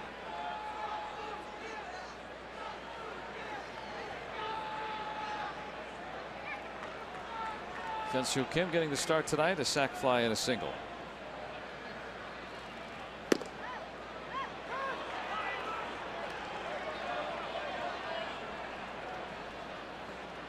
Pirates have collected 11 hits tonight. Orioles with just 4 singles, all off Pirates starter Chad Kuhl in his 5 innings.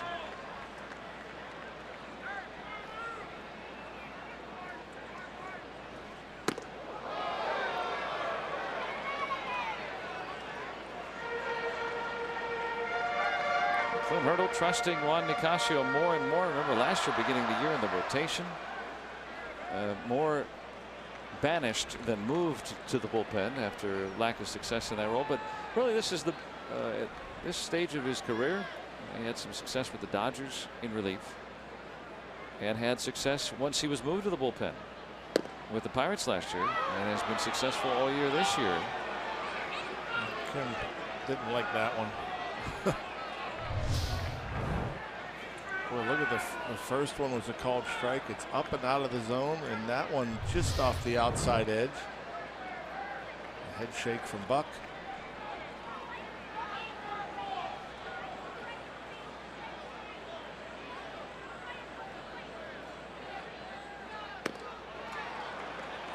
He's got a piece of it.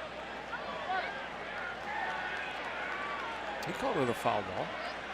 Buck Showalter out. Oh, Kim thinks that Diaz's glove came out and hit the bat on catcher's interference. And so there'll be a conferral here. We'll see. Oh, absolutely. Oh, wow, yeah.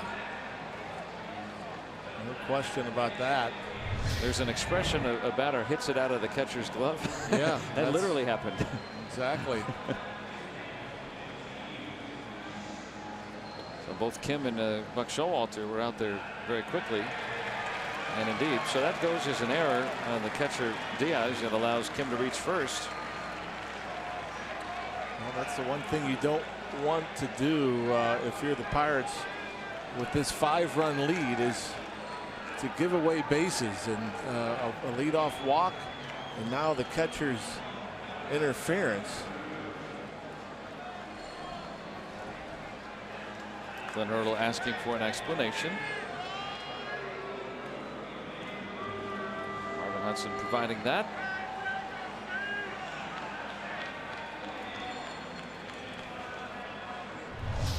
It's 2 men on with nobody out. Yeah, that was like an emergency swing from Kim just trying to put it in play. And it's kind of hard. You hear a little bit of a thud if you're listening for it, but you only hear the one boof. But the ball also part of that. So now the bottom of the order, 8 hitting J.J. Hardy. Checking in at 203.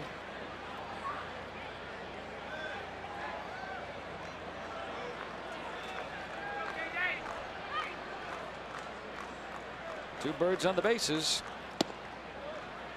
And now 2-0 on Hardy.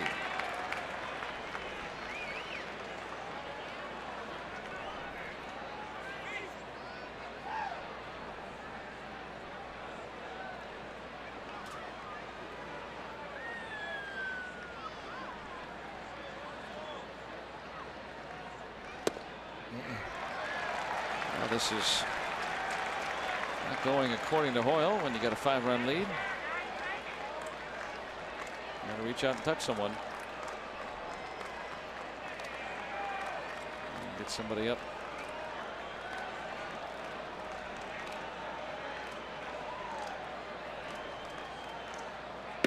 There's a strike. I wonder if Hardy takes another.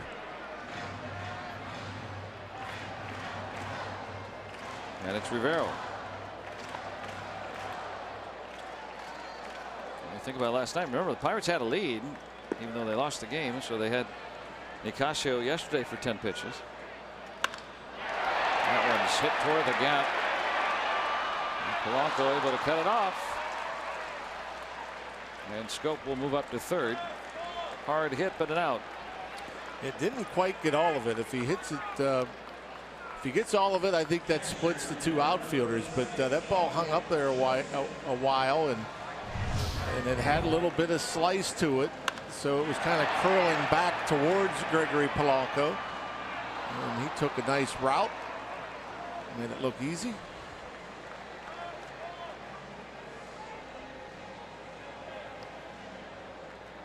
And the tag by Scope enables the Orioles to try to get one here without a hit, but they need more than that. Down 5 in the 7th. I got a feeling that Osuna home run is quite critical at this point. To change it from 4-1 to 6-1.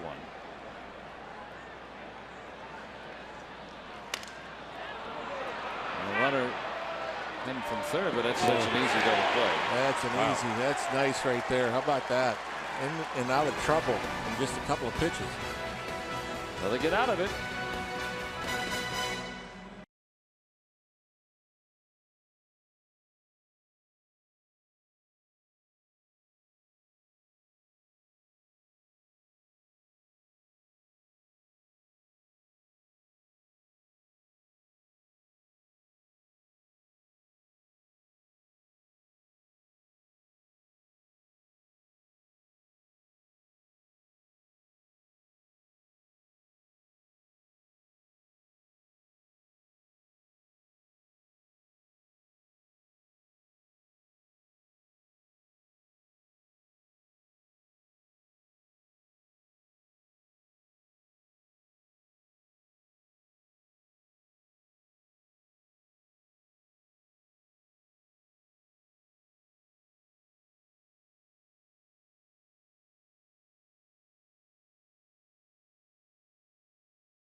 Featured performer on Friday Night Rocks this week. So join us as the Bucks take on the Marlins this Friday and hear more from Eternal Boy and some of the best fans in the Burgh on Friday Night Rocks, presented by IC Life. On with you at 6:30. Here tonight, Buccos with a half dozen. 6-pack leading the Orioles 6-1 as we go to the 8th.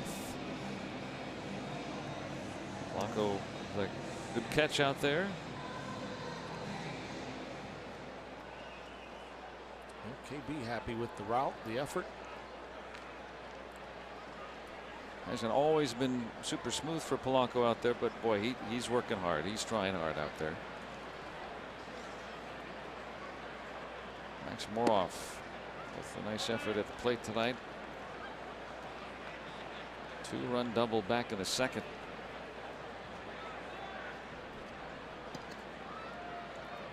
Edwin Jackson came on last inning, gave up a 2-run home run to Osuna. Moroff looking for his first as a major leaguer.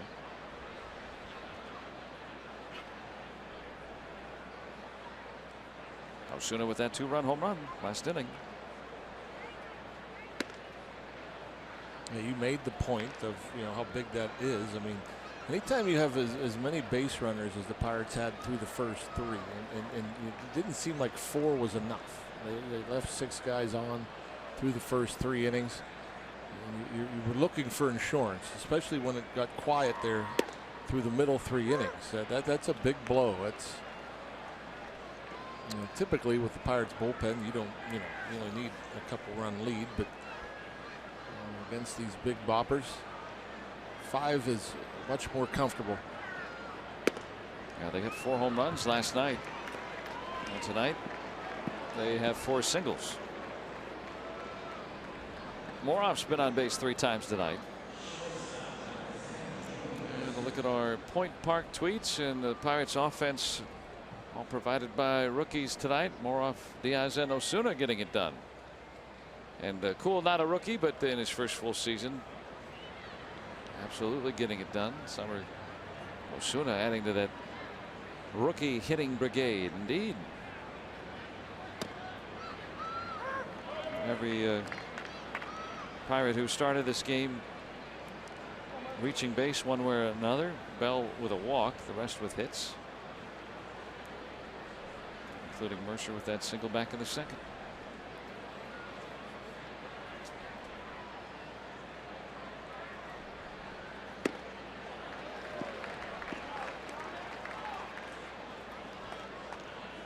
I haven't seen much of that from Jordy Mercer. Good fastball hitter, swinging through a fastball, especially as hot as he's been.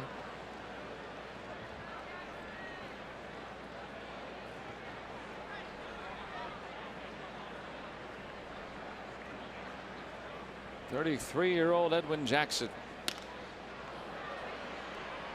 pitching for his 12th team tonight. Author of a no-hitter, one where he walked 8 guys and threw 149 pitches. We may never see that ever again. A pitcher throw 149 pitches. How do you walk 8 guys and throw a shutout? Let alone a no-hitter. Ask AJ. That's right. I mean, you don't see that. Is he still in town? Yeah. So unusual. Got away with the slider that kind of stayed up a little bit out of the zone.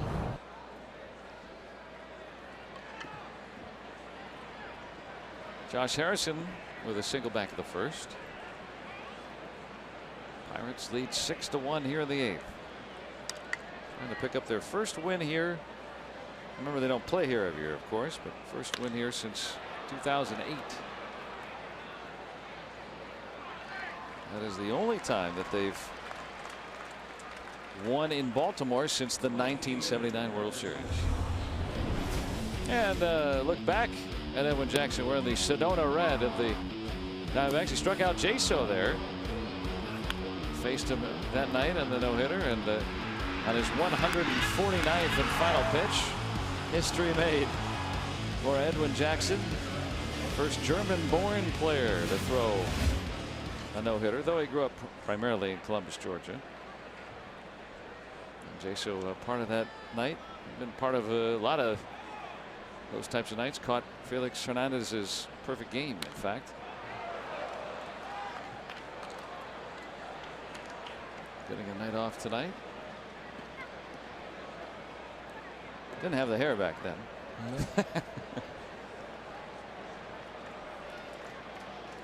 Polanco tonight, 2 hits.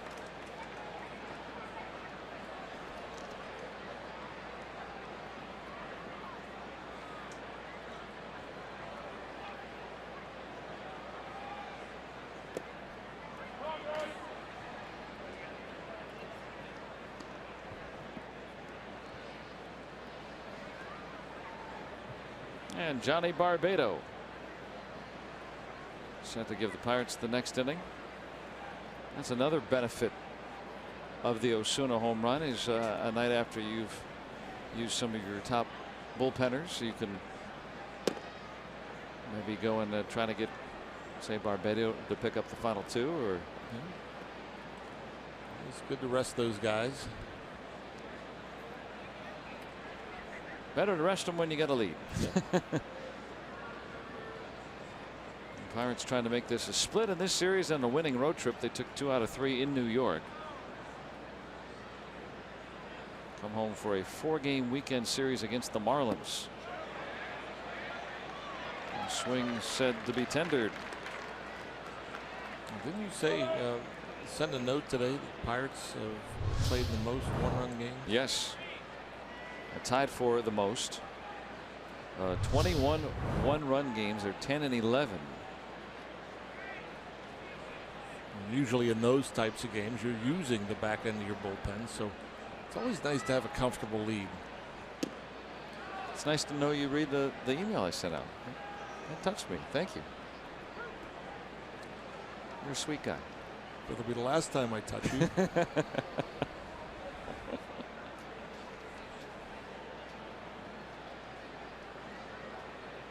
Trevor Williams will pitch in that series against the Marlins, against the team that brought him up.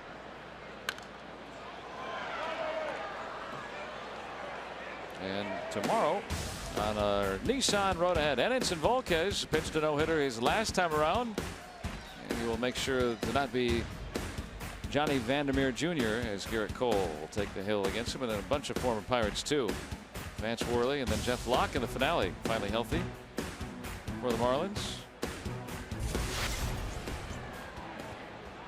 Tyler Glasnow gets to start on Friday night against the Vanimal. Ends up there for Kim. Polanco bidding for his 3rd hit tonight, but a scoreless inning from Edwin Jackson and the Orioles.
Pirates beating the Cubs 11-6. Willie Stargell, Al Oliver, Bob Robertson each homering off of Milt Pappas of the Cubs, who would give up 9 runs in his 4 innings.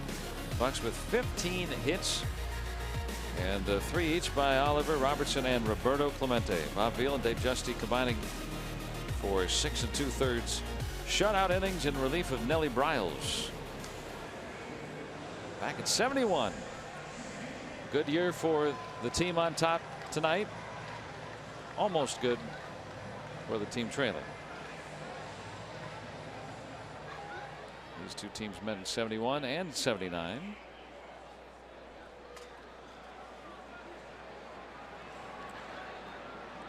Johnny Barbado, 15th appearance. 0-0 with a 3.80 ERA.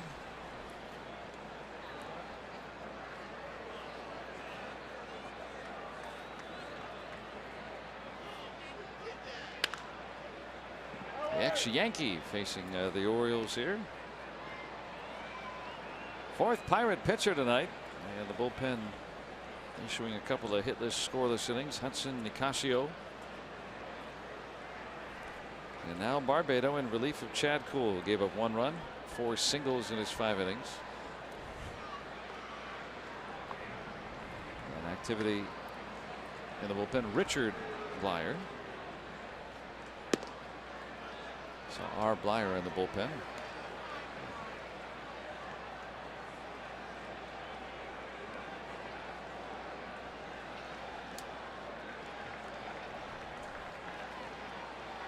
Wondering if maybe a teammate saw that on the roster. I said, wow, R. Blyer, huh?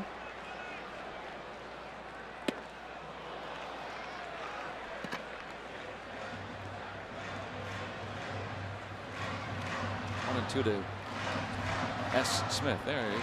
Richard Blyer, no relation.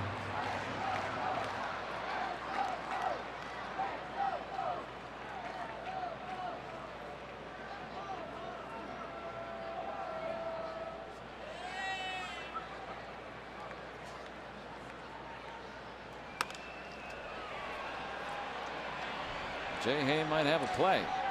Oh yeah, good jump on that ball. And 1 out in the Orioles' 8th inning.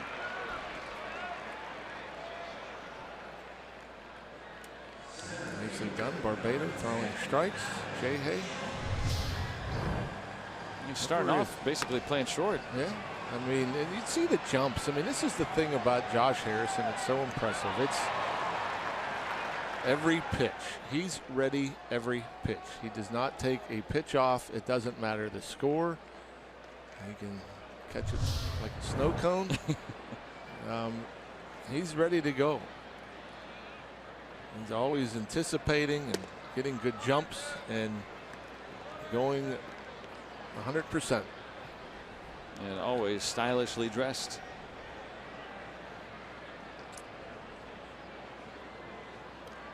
One of those guys that's always got some dirt somewhere.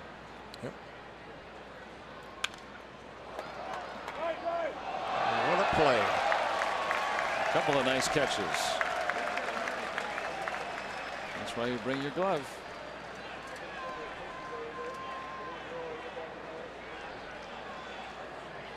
Light night for Jones tonight. Yeah, look what I got. Right back at him. He had to deal with that plexiglass, the railing. Still able to grab it. No fear.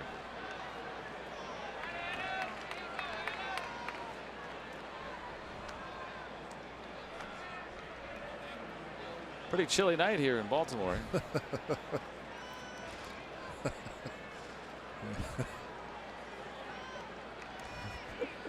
really funny. I don't know. Is that part of the cap? Wow. That's, I mean, what was it? 67 at game time. So won't be wearing that next week. But 95 degrees here.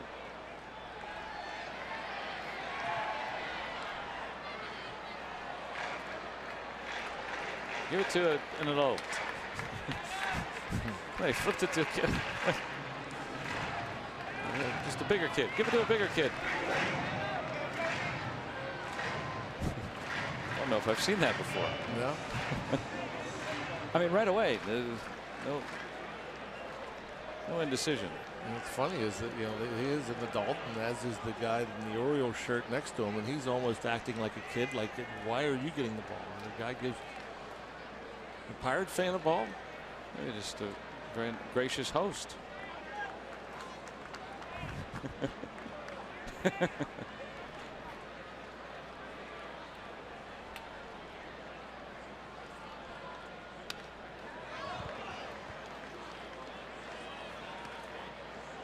So 1-2 on Adam Jones. Now, this has been a great experience. This is for me my first trip here. This is the last ballpark of the 30. I have not had the privilege of being a part of. It is really nice, just really fan friendly. It seems like they've got it all balanced. They've done it right. Been here 25 years, still looks new. Yeah, hard to believe. 25 years. And very easy to get to. Just, a lot of places to watch the game. Of course, the warehouse over off Utah Street. such an iconic thing now for, I guess, one of the older ballparks now around. One hit deep. And McCutcheon's going to run out of room. And Adam Jones, with his 11th home run, pulls the Orioles within 6-2. Well, wasn't it bad for Jones? Saw a bunch of pitches, wasted a couple 2-strike pitches, and got a breaking ball, curveball it looked like. Stayed inside it. Johnny Barbado. Look at the pitches around the zone. I mean, he pitched them tough, and that's just a great at bat. Sometimes we talked about it earlier. Pitcher makes a good pitch, and the hitter just puts a better swing on it. And that was the case there.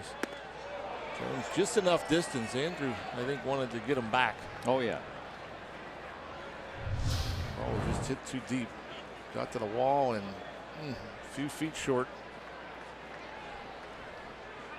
Yeah, make that pitch and hit out. Well, last night, tables were turned. Andrew McCutcheon seemed to hit one over the wall, and wow, that's from no love for that wall right there. McCutcheon going into the wall there and spiked Manny Machado earlier. Had to leave the game, not intentionally, just sliding in on a steal.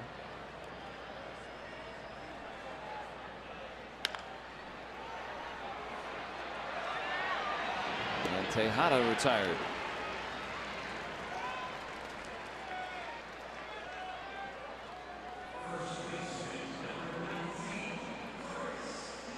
Adam Jones last night going over the wall to take one away from Andrew McCutcheon, and those two teammates on the World Baseball Classic team, Team USA, and McCutcheon with some good-natured ribbing on Jones as he came off the field to end that inning. Josh Harrison also on the champions of the World Baseball Classic this spring, skippered by Jim Leyland. It's fun to watch. It was. First win ever for USA in the 4th Classic. Hit very high into the night. Look how long it'll take for that punt to come down. Wow. But the O's get a run on the Jones home run. Still 6-2 Buccos.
By Barrel.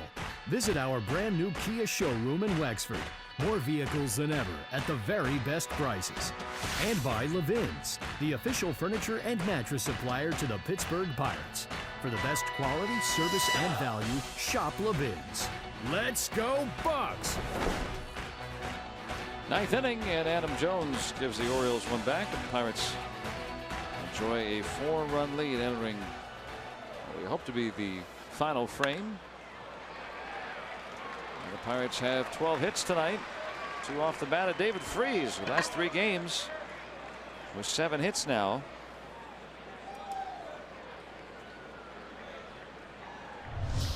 And this is between innings. McCutcheon talking about going after the home run ball. I really wanted to get that back. Yeah, I read that, that's on his bucket list, to rob a homer. Yeah, he was talking about that in the papers the other day. Oh, this ballpark, I mean, it kind of created that trend of the shorter outfield walls to be able to peel one back.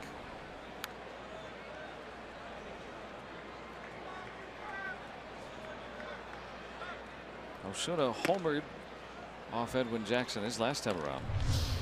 And last night, Adam Jones was very casually leaping to take a ball that looked like it was going to go over the wall, and then McCutcheon, after making the final out, good-natured shoving of his World Baseball Classic teammate. Well, that's just a bunch of bad luck right there. And again, Osuna, that's what's impressive about him. I mean, whether that was his intent with that big hole on the right side or not, to hit it to the right side. I mean, he'll pull a ball 410 feet, and he sees an opportunity on a ball away to hit it through the right side. Obviously, it didn't work out, as it's right to the first baseman Davis, and an easy double play. But could have a lot of success at getting base hits, hitting the ball the right side as a right-handed hitter. Speaking of, McCutcheon's 15th in his career off Edwin Jackson.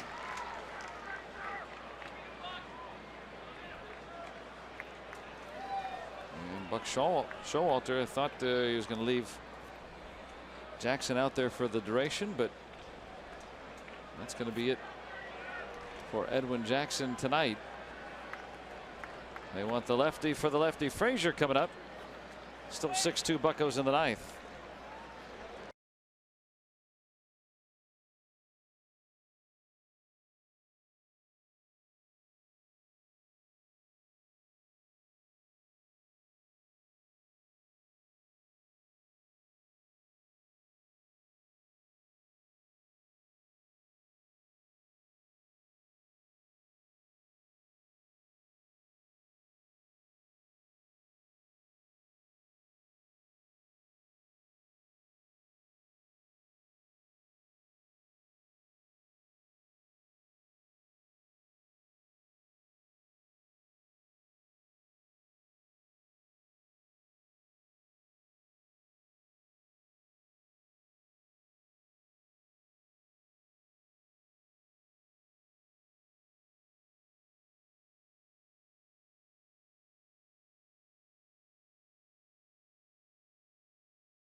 Two outs and a man on.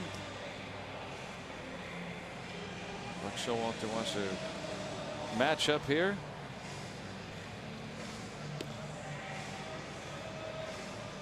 Trying to see a Pirate victory. Most of the Orioles fans have thought otherwise. Got that close to being over. Rocky Blyer. We'll call him Rocky. That's good. Richard Blyer, 1-1, 2.35 ERA in 11 appearances.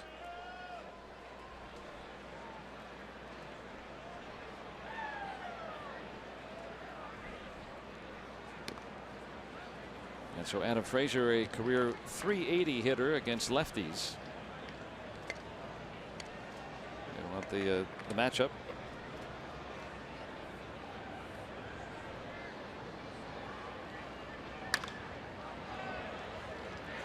That's why he's the manager, right? 2 hits, 1 left. Pirates 3 outs away from a victory, up 4.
Three outs away from a victory, and the Pirates return home tomorrow. They'll open up a 10-game homestand against the Marlins first, and they'll face old friend Edinson Volquez, fresh off that no-hitter against Arizona.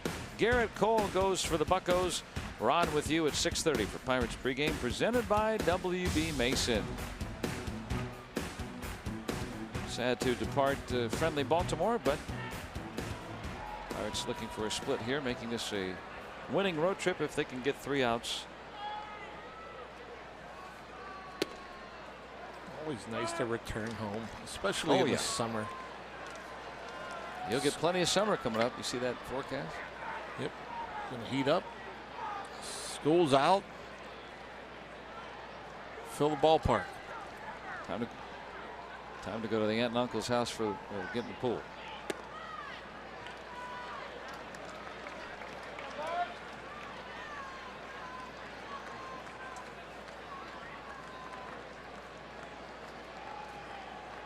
Having some fun on the North Shore tonight. What's going on? U2. What'd I do? U2. Oh, the band. Okay.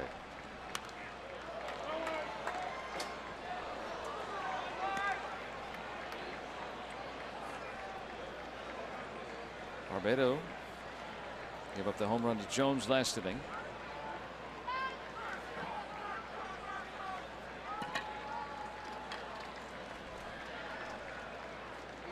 Came over, claimed in April from the Yankees. A rookie. That's kind of been the theme tonight. The rookies providing all the offense for the Pirates tonight. Elias Diaz with the 2-run double. Jose Osuna, a 2-run home run.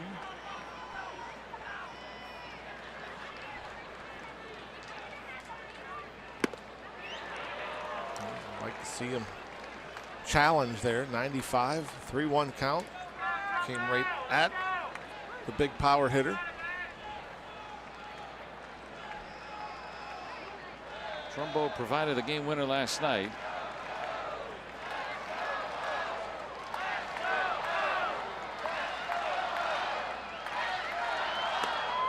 And he'll draw his 3rd walk of the evening.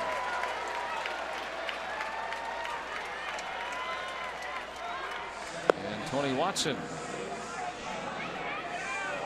who Clint Hurdle said today, he reiterated that he's going to be his closer for now, and it's not that the rope is endless for Tony, but you know, considering all the things that he's done for the organization, but also he pointed to the role that Felipe Rivero has currently and how that is of great value, and that there is of course the unknown. If you do make a change, right, let's say it's Rivero, how would he fare with almost no experience in that role?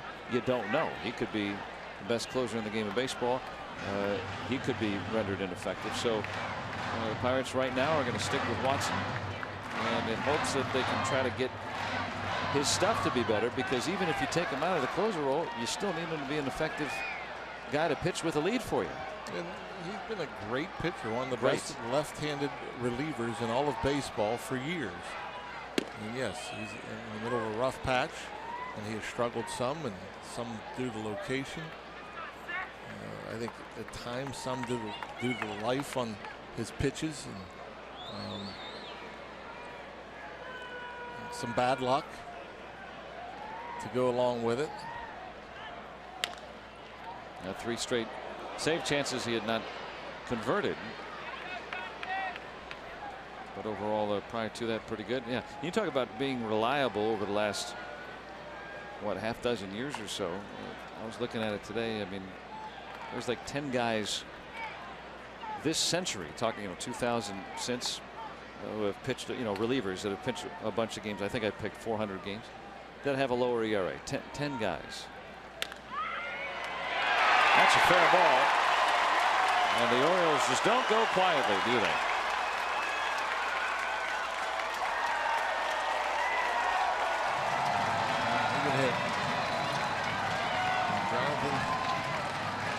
He knows what he's doing with a bat in his hand. Hits this one a little bit off the end of the bat, and just out of the reach of the diving Harrison. And that makes it a safe situation because the tying run is on deck, and Barbado kicking some dirt. He really wanted to finish this one up tonight, but it's going to be Tony Watson here in the 9th.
Tony has had 4 multiple run outings in the last 9. May wasn't a good month. April was a clean month.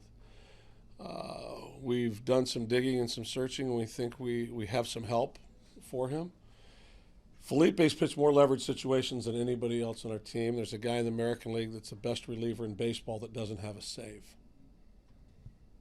I still feel we're best suited to keep Felipe in the role he's in to get to the 9th inning. The other argument is you move guys out and you put your best guy with stuff in the 9th inning, there's no guarantee you're going to get there. It's Clint Hurdle talking about Tony Watson. He referenced Andrew Miller of Cleveland in that, talking about a guy like Vero that can move around, and it's his thoughts on keeping Tony Watson in the closer role. This is a safe situation now that Barbado has put 2 men on here in the 9th. 24th appearance, looking for his 11th save.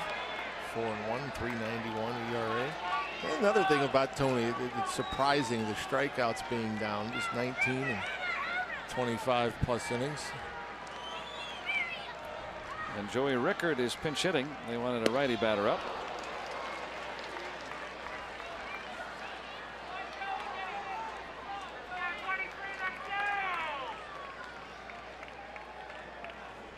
.256 for Rickard.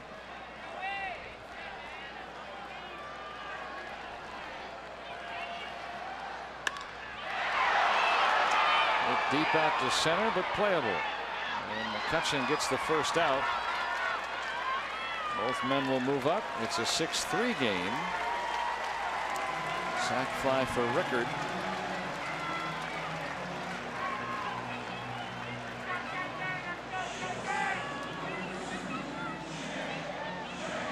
Now 2 outs to go. And run will be assigned to Barbado.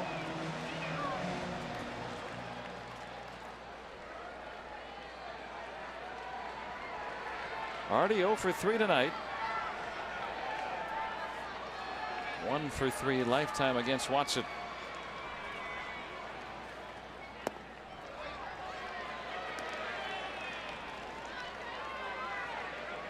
Jonathan Scope standing at third with 1 out. Yeah, the Pirates have kept Hardy quiet. He's had great career numbers against the Bucks. Toward the corner. It's a fair ball by a foot. Scope walks home, and Hardy in at second. And the Orioles will bring the tying run to the plate with 1 out in the 9th.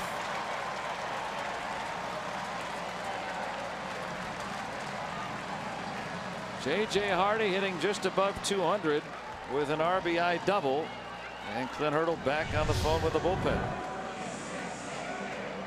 And again, that pitch looked like it caught maybe too much plate. And that's the one thing, you know, with Tony Watson. I think location hasn't been as great as it's been in the past. For instance, the big home run last night that tied it up against Tony was a changeup that was about belt high. And it was a good fastball in a good location. Felipe Rivero is getting up.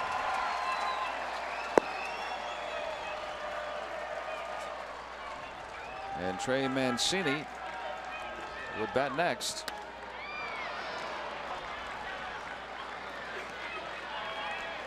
Caleb Joseph, 2 singles, grounded to do a double play. These Orioles do not go down easy.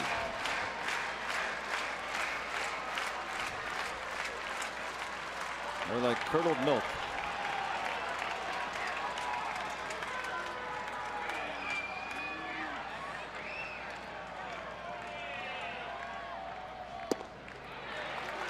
Good waist pitch there. And that's all part of location too. When you talk about, you know, good location and quality strikes, and then when you get ahead, not missing on the plate, and trying to get the chase. Started that breaking ball on the plate, had it break down and away, hoping to get Joseph to swing over it.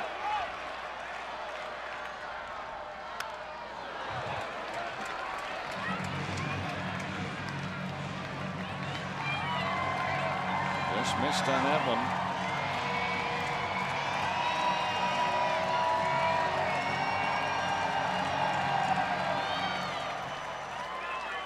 Pirates lead has shrunk to 2 here in the 9th. Those runs charged to Barbado.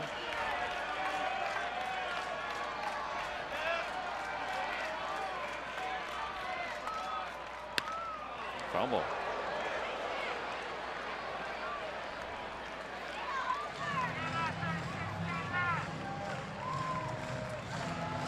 Joseph with 2 home runs this year. Got the bottom of the order.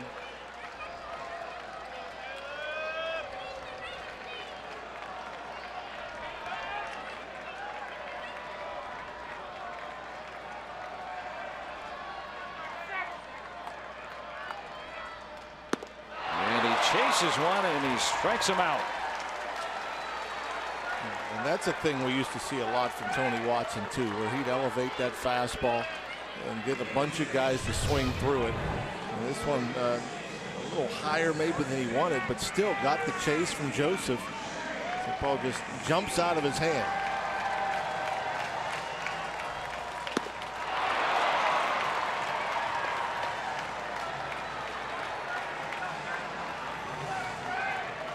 Bringing a little bit more hope. And out away from victory. Trey Mancini pinch hitting.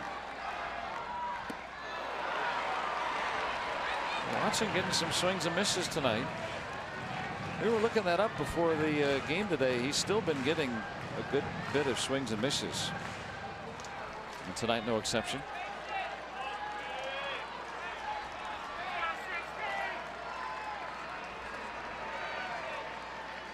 Need a couple of more.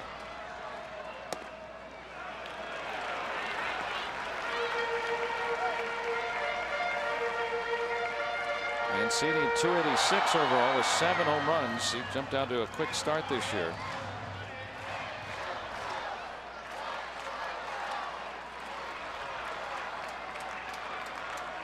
Chance of let's go O's and Bucks simultaneously. Well, there may be as many Bucco fans as Oriole fans remaining. Sure. There it is. I mean, that fastball 94,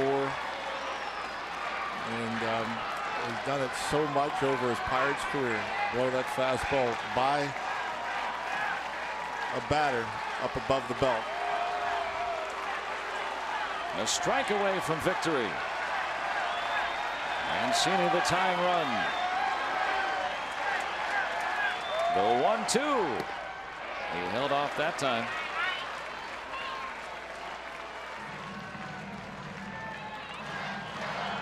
Adam Jones homered his last time he's on deck. Like to leave him there.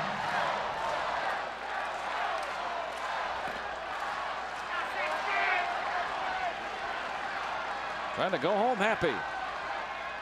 2-2.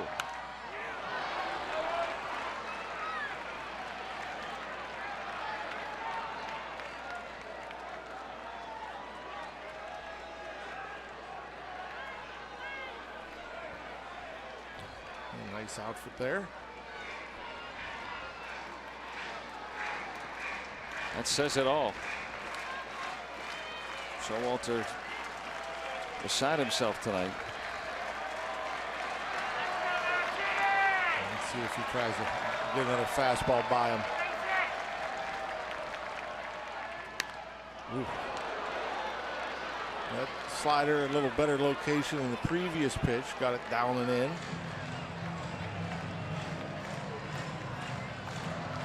Mancini with those 7 home runs. He hit them all in the first month or so of the season. Last of which coming on May 8th.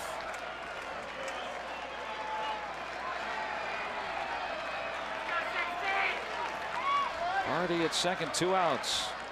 2-2. Spoils another. Another great catch by a fan with the glove. That gets a star.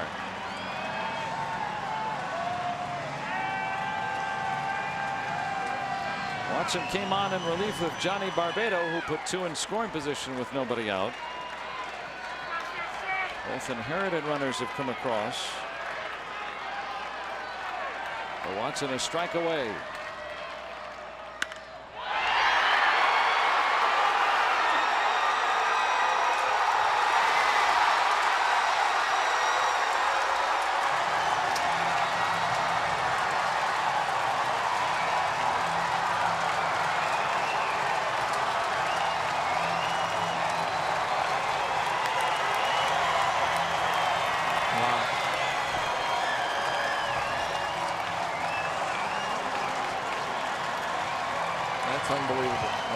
getting the fastball by him. Another good bat from Mancini, and even the last fastball. Oh, that wasn't a fastball. That's 86. Wow. Yeah, I didn't think he can get to a fastball. I mean, he was blowing the fastball by him.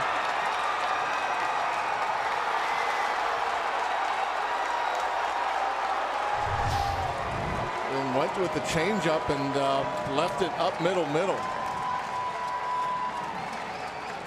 And this is a really hard thing for Clint Hurdle to do right now.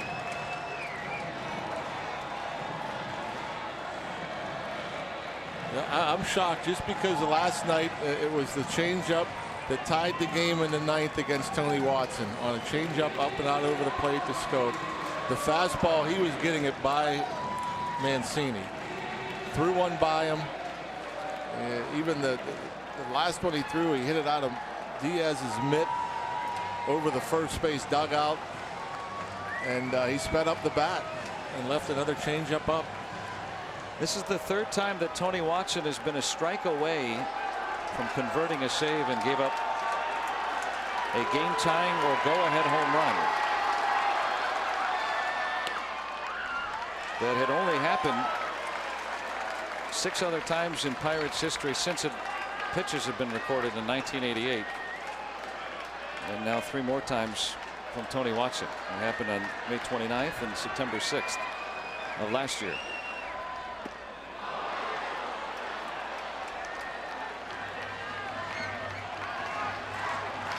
Brad Brock, the Orioles closer, starting to loosen. So for the 4th straight time, Watson has not converted a save. He was inherited 2 in scoring position, but had a 4-run lead with 3 outs to get. Remember, if the Orioles score here and Jones homered his last time, the Orioles would walk off again. And it's just such a tough spot for Watson, for the Pirates. You think of the respect in that clubhouse for Tony Watson. Sure. I mean, that life in that fastball. I mean, I think he's been consistently at 94. It looks like it's jumping out of his hand. I'm shocked that he went with a changeup. Not hit deep enough. Polanco takes care of the final out. The Orioles score 4 times, and we'll have a 10th inning again.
We go to the 10th, and Trey Mancini stays in the ball game.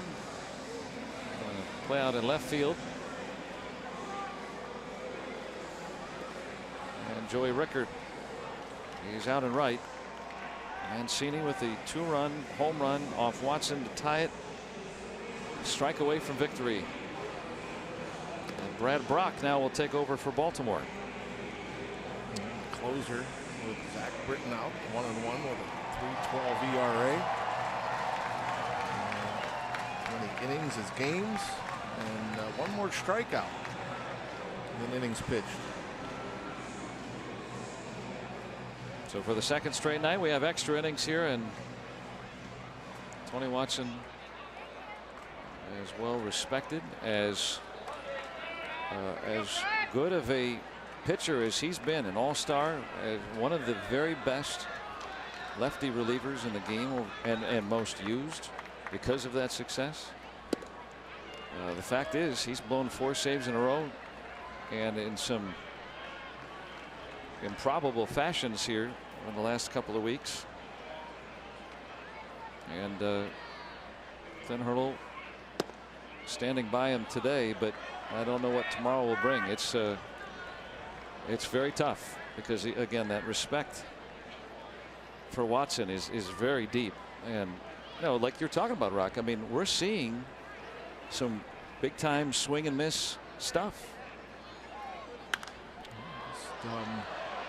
Hard to explain. Again, some of it's stuff, some of it's execution of that stuff, some of it's bad luck. And it's so rare to see it happen, especially to an elite left-handed pitcher that's been so good for so long, and for it to happen all in a matter of his last 4 opportunities. It's incredible and shocking. The look says it all. Meanwhile, going forward here, the Pirates have to scrap together some more offense. Diaz tonight with a 2-run double. The rookies putting together all the scoring. Osuna, 2-run home run. Moroff with a 2-run double earlier. But they're going to need more. And give the Orioles some credit too. They don't go down easy, as I quipped. But I mean, Jones with the home run of the 8th, and then this is a potent offense that can score in bunches. And we saw tonight. I mean, they might be lying dormant for quite a long time, and then it might even be several games where they don't hardly score, and then they can put together 7, 8, 9 runs. Boom, boom, boom.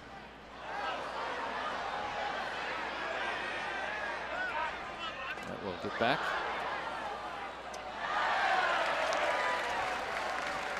And J.J. Hardy, who has struggled with the bat this year, came through with that RBI double. Yeah, his first hit of the series, and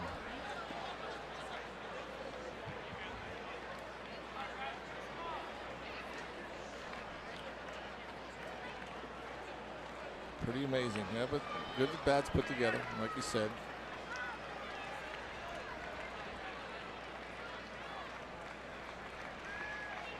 Diaz really has hit the ball hard tonight.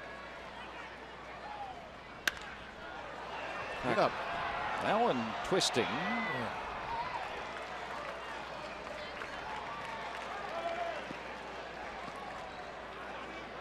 I've been impressed. I'm going to go ask him tomorrow. It looks like he's a little stronger than he was last year. He was so injury plagued last year. I wouldn't be surprised if he's put on a little muscle. Just looks stronger. I mean, I don't know if that's just watching him hit the ball the last few days, but the ball's jumping off his bat, that's for sure. We talk about how good he is defensively, but in a very short period of time, he's swung the bat well in this latest incarnation. And he's fouled off 5 pitches in this 8-pitch at bat already. Having a hard time getting the barrel out there against Brock, who has some funk to his delivery. You can see he throws pretty hard. 95, 96 is maybe the rally hat will work.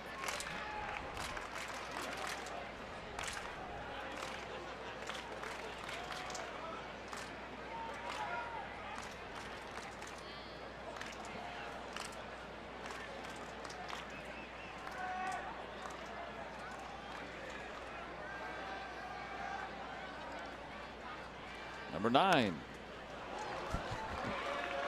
Well, good at bat here. See if it pays off. Yeah, the young ones Hard to keep him around for the duration. But Mom gave me the night off. I want to stay out. Oh boy, that's a little one to be out here at 20-11. We got to see the conclusion though.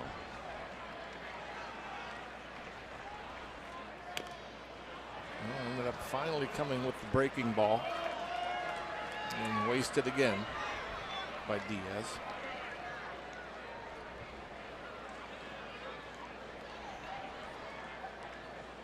Yeah, school's done.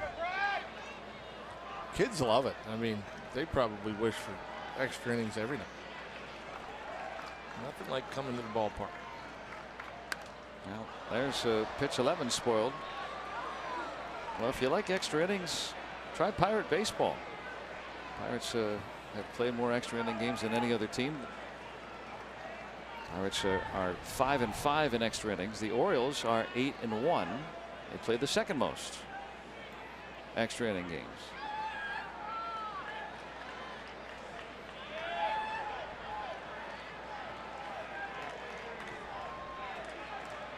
It's one of the longer plate appearances of the season.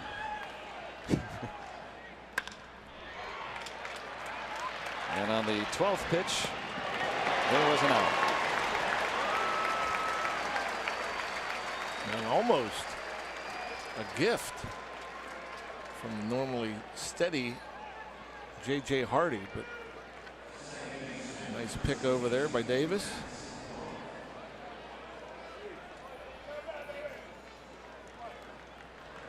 So Diaz will definitely get some congratulations. Sometimes it can have some residual benefits, maybe later on in this inning. Or if Showalter had even entertained the idea, if there's an 11th, to bring Brock out for another. That probably is just prohibited that. Felipe Rivero is up and loosening.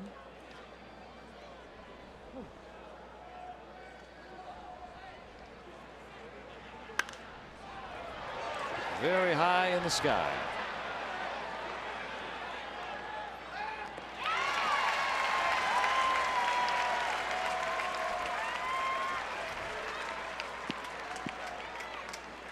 One more off. It was almost halfway to second base when that ball was finally caught. Just in case. One thing you like about seeing rookies come to the big leagues, they run them all out.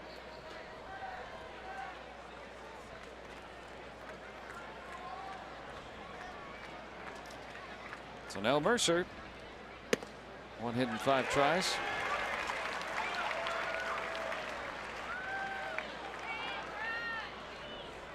.267 the average.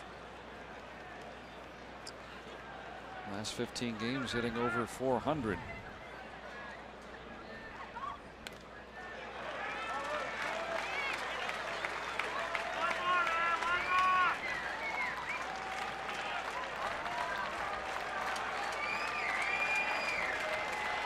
Orioles with 4 in the 9th, tied it up.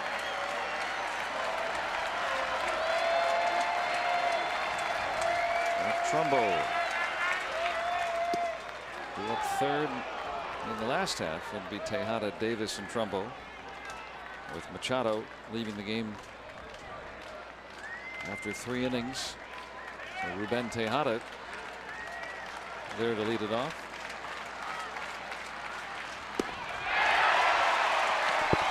Pirates go down in order in the 10th. Still 6-6.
Two-run double.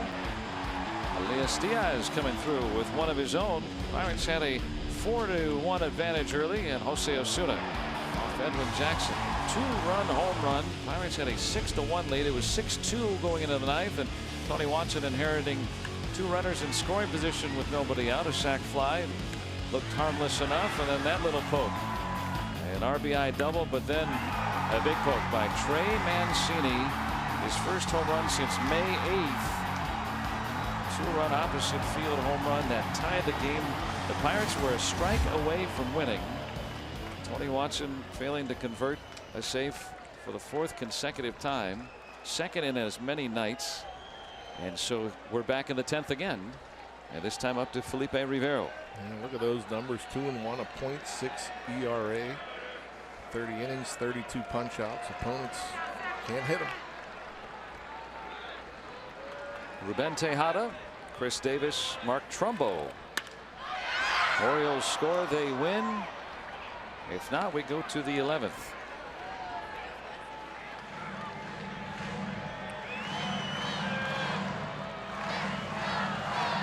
For 3 tonight, and for Rivero, you know, as good as he's been, Clint Hurdle said today that, you know, you talk about using him, and he said that you know, the Pirates have used him in more high leverage situations than Watson,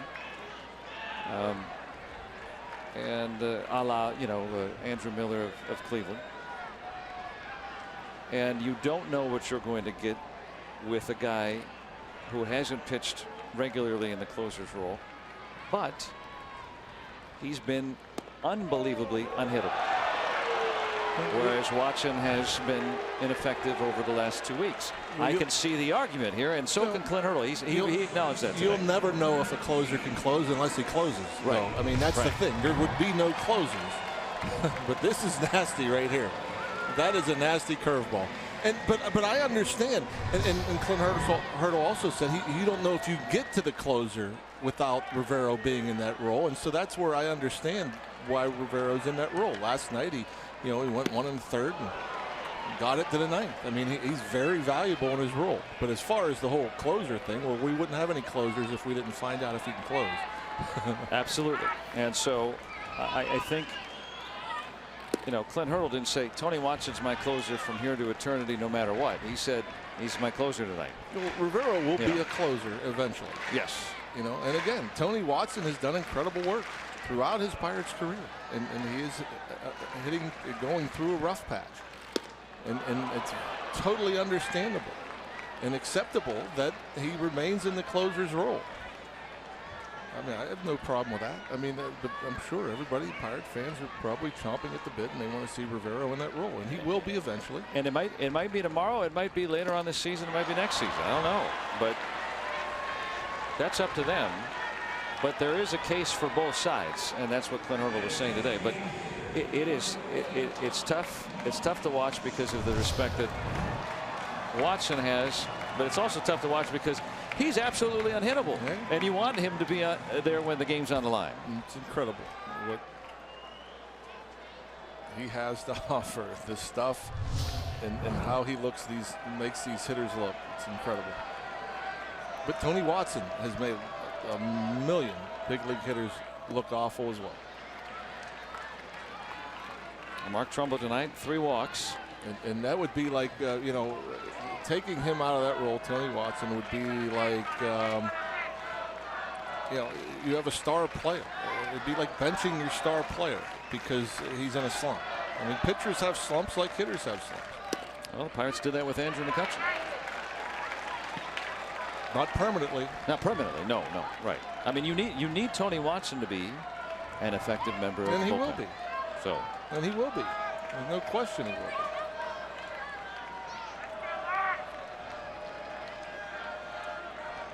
Rivero did not get that second pitch for a strike. There's one.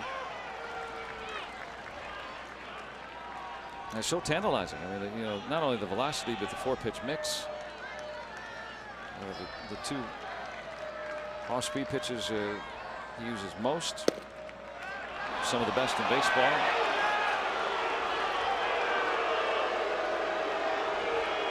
Paying ups didn't like it. Some of these fans are so angry. Get some. A borderline pitch. One called a ball, one called a strike. But some of the fans were so angry. Must have closed down the cotton candy. A big reason for Rivero's success is Scope weights on deck. Two is limiting those walks. It wasn't a huge problem last year, but the numbers were high, and you can see where that could become a problem. He's halved the walks this year. And when they do put it in play at 101, it goes like that. Very tidy inning for Rivero. 11th inning. Michael Gibbons coming in next.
After that solo run in the 8th on the Jones home run, 4 in the 9th for the Orioles, who've come back again. Harrison, Polanco, and Freese here in the 11th inning.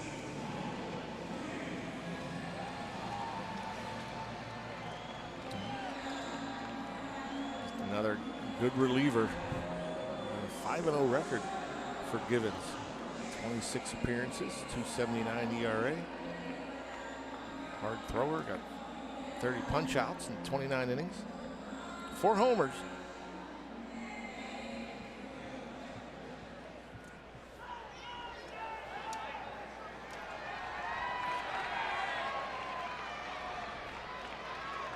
Well, Pirates need a run now.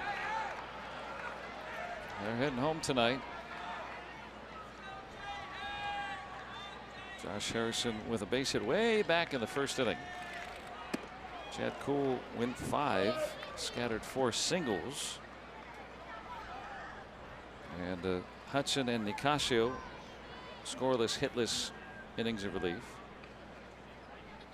But then Barbado, the home run in the 8th to Jones. He put on 2 men in scoring position in the 9th, and then Watson allowed those men to score.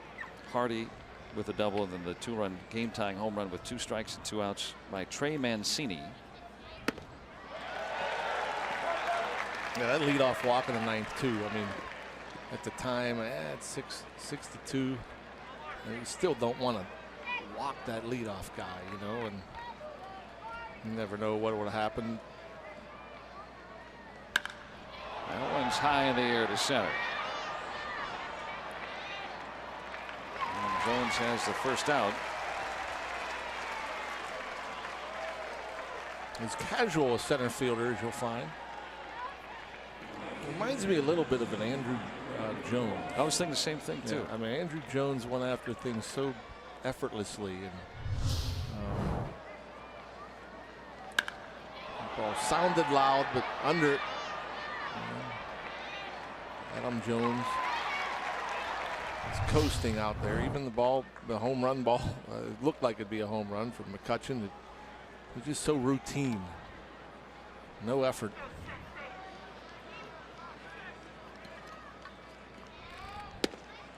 Andrew Jones, to me, he played shallow. He took away hits in front of him, to the gaps behind him. One of the more underrated center fielders, I think, of all time. He was outstanding for a very long time. Yeah, he was a very good offensive player for a lot of that time as well. If he were able to stay good for a long time, I think, you know, he came up so young and the skills faded so young too.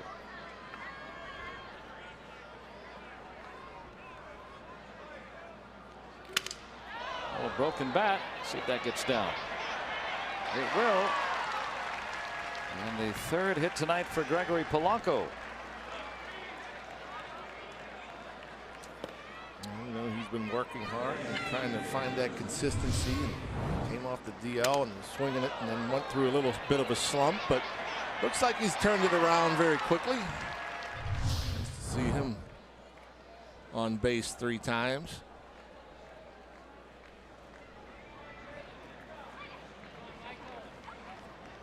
David Freese been on base 3 times tonight as well.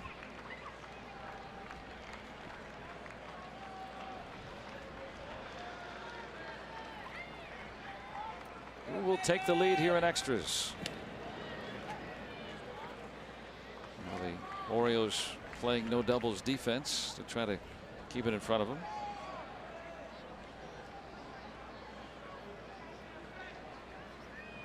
Corners guarding the lines, outfield playing deep.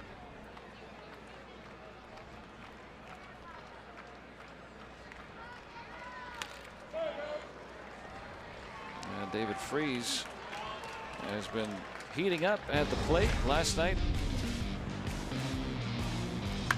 Off of Gosman. When he's hitting into the opposite field, you know he is locked in. And again, I mean, that's a hard pitch to hit the other way. But he can use those hands, and he's so strong. He's not a very imposing guy. He doesn't look huge by any means, but he's got the big man pop.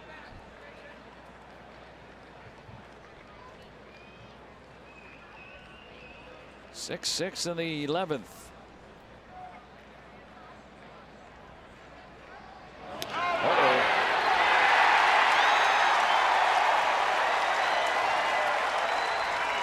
Polanco thinks he's safe, and they'll go back to see if they should review this. Left hand may have gotten in there. The ball beat him. Yeah, he's safe. Yeah, the Pirates are going to challenge this. He caught him leaning. Yeah, he's in there. There are a couple angles to show that. So here in the 11th inning, our first challenge of the night.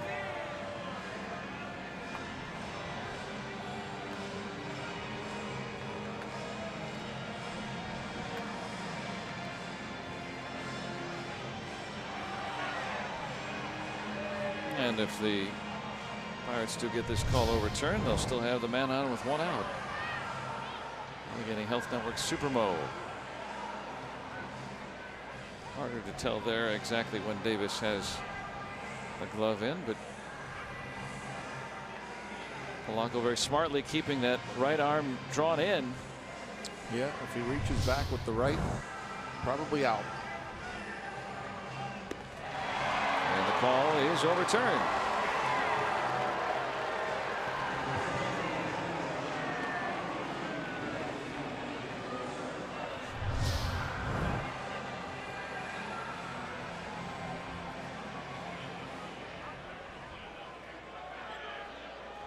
In by a whole wrist there. So very crisp 59-second replay decision.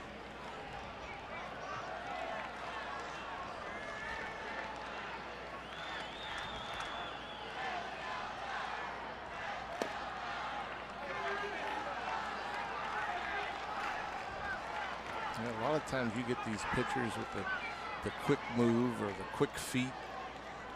I know Julio Teheran, I think it was, that had the block move. Yeah. As a base runner, you don't want to look at the feet. Look at the back.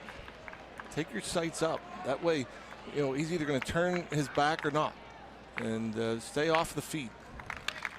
And you could peripherally, you know, tell if the guy's coming or lifting the front leg to come to the plate.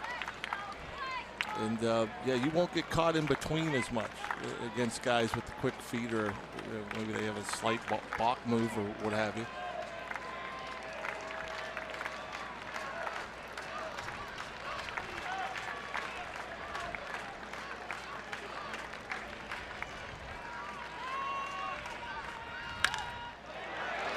That might get him out of it. Another play. And erases Polanco's head. Now they're going to have to hold him another. Bottom of the 11th coming up.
Staying up with us tonight.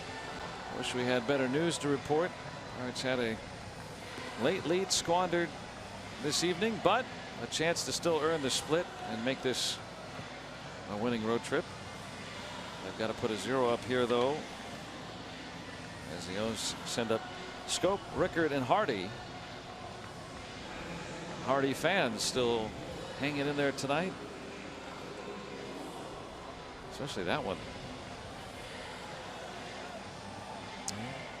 Maybe out of their routine a little bit. He was born during the 3rd inning.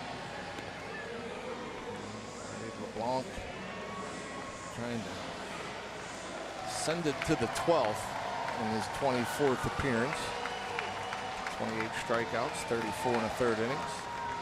Let's get him a 4th win.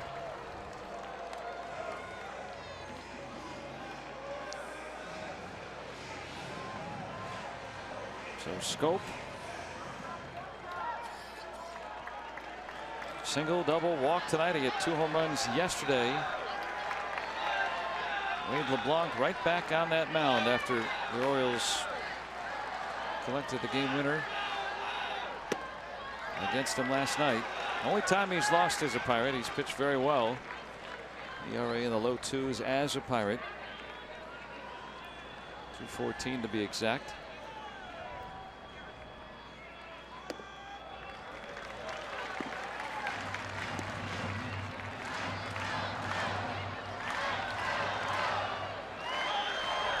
Trumbo's single with 2 outs. Got home the game winner last night. Adam Jones with a home run tonight. He's the one that moved up to second on that fly ball and was able to score on that Trumbo hit. Trey Mancini with the 2-out, 2-strike, 2-run home run off Watson, tying this thing.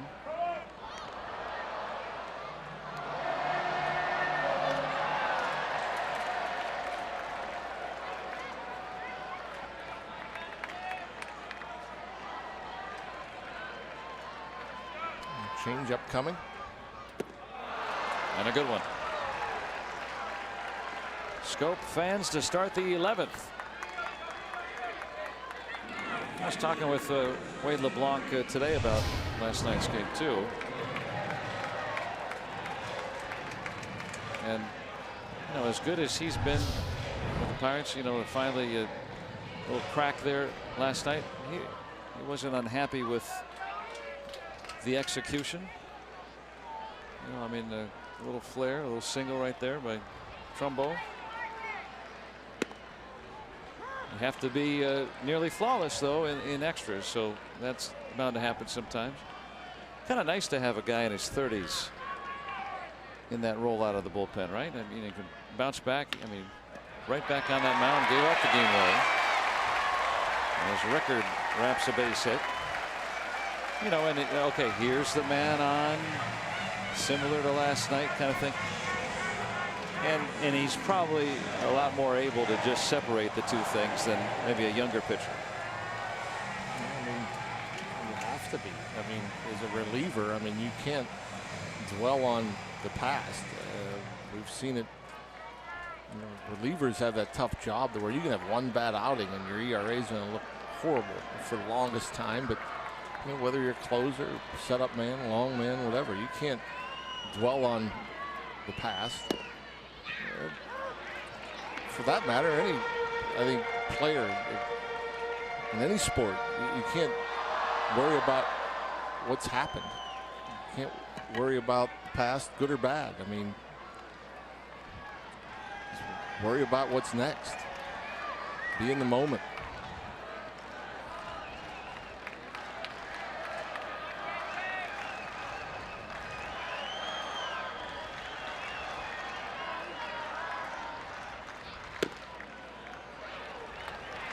Even now on Hardy. Well, LeBlanc has been around.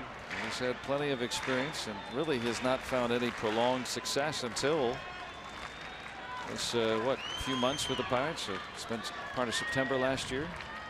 He certainly knows how to pitch. He has a knack. He has an ability to change speeds. And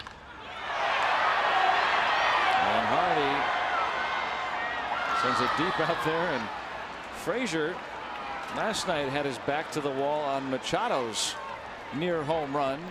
Tonight a little extra room and no tag that time by Rickard. That ball sounded loud. J.J. Hardy, a shortstop with power, a 30 homer guy. And you know, if he hits it, it's going to go. That one obviously he just missed.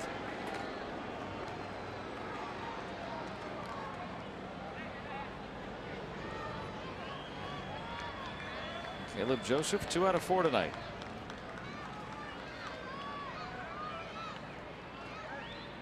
But yeah, it's a remarkable the way Wade LeBlanc goes about his business at 87, 88, and pitches inside. His fastball, you see a lot of bad swings against it. And so much so to where, you know, the fastball has so much deception. It looks like it gets on the hitter so much. You can get a guy that's been swinging the bat well, like Jonathan Scope, to swinging the ball in the dirt. You know, a lot of times we'll sit there and talk about, you know, a hard thrower. I mean, when you're throwing in the upper 90s, you'll get more swings and misses at bad breaking balls because guys are cheating to get to the high 90s. Well, LeBlanc gets that. He doesn't throw in the 90s and gets those bad swings at pitches out of the strike zone.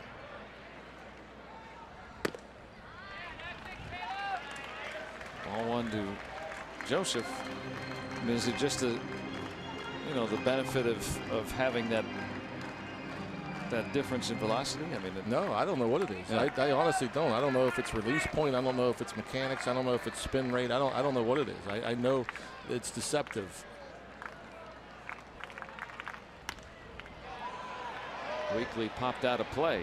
You know, you hear a lot of times about pitchers. Oh well, yeah, his fastball looks harder because of his changeup. Well, I don't believe that.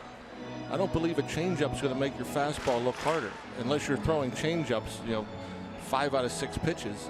Maybe that'll make the fastball look harder, but I just think some guys just have a way of releasing the ball, and that makes it look like it gets on you a lot quicker. And we see it from LeBlanc. We saw it last night from a couple of them, from Darren O'Day, who doesn't throw hard. Who's a little lefty? They sent out Donnie Hart. Donnie Hart, another But those guy. guys are throwing from the side, but LeBlanc's just standard. There's guys that throw from the side that throw 95 and aren't that hard, that you could pick it up and see. Every guy that throws from the side, that doesn't mean that they're deceptive.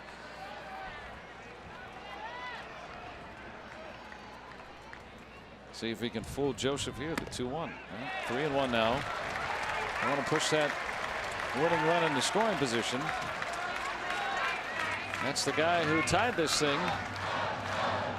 2-run, 2-out, 2-strike home run off Watson, who did not convert the save last night, and LeBlanc was the one that gave up the go-ahead run, a winning run. He'd come back there with a fastball at 86.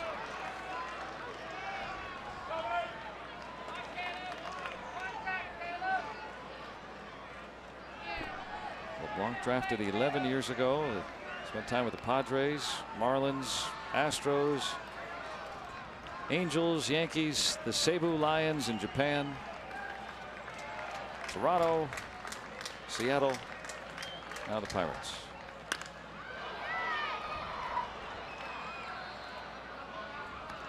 His year was done. He was playing for the Tacoma Rainiers in AAA in playoffs. Been done for the year. He's ready to go back home to Louisiana. And Pirates traded for him on September 13th. I mean, I think the trades are over by that point. Nope. And he's been good. Yes, he has. But we've been to this spot before, a strike away, with the winning run on and 2 outs.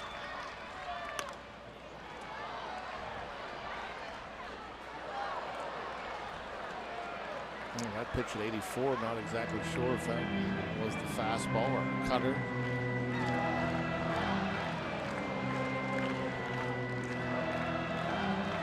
So an 8-pitch at bat upcoming to Joseph.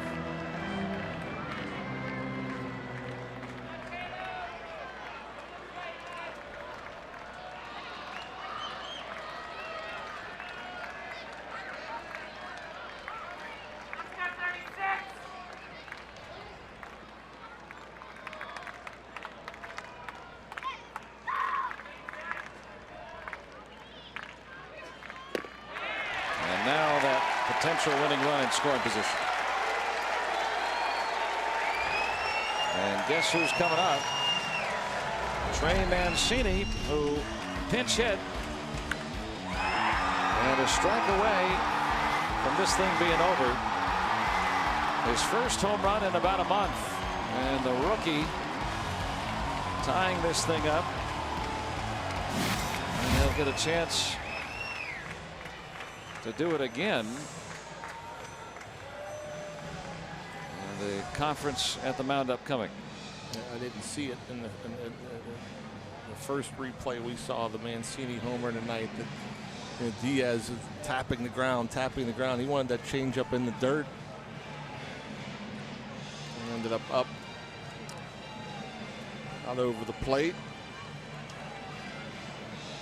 And so now Ray Searage out to discuss things. A lot of times you see the pitch coach go out there to just buy time for the bullpen. This is a strategy session. How he wants to attack Mancini here.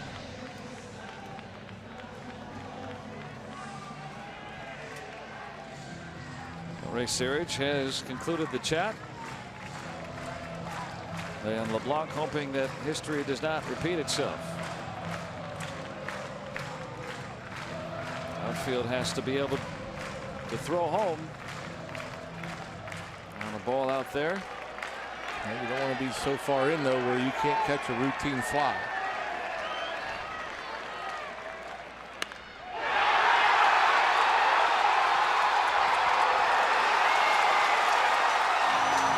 Good night and good luck.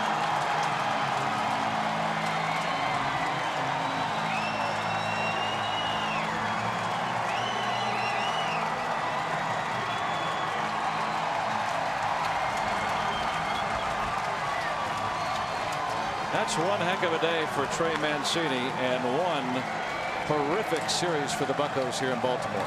Yeah, those are two very tough losses. You know, you have both games. You figure, I mean, throughout the recent history of the Pirates, you had a lead late, the game was over. The bullpen has been such a strength, and again, so uncharacteristic of a guy like Tony Watson to be going through the struggles that he's going through. Again, some execution, some bad luck.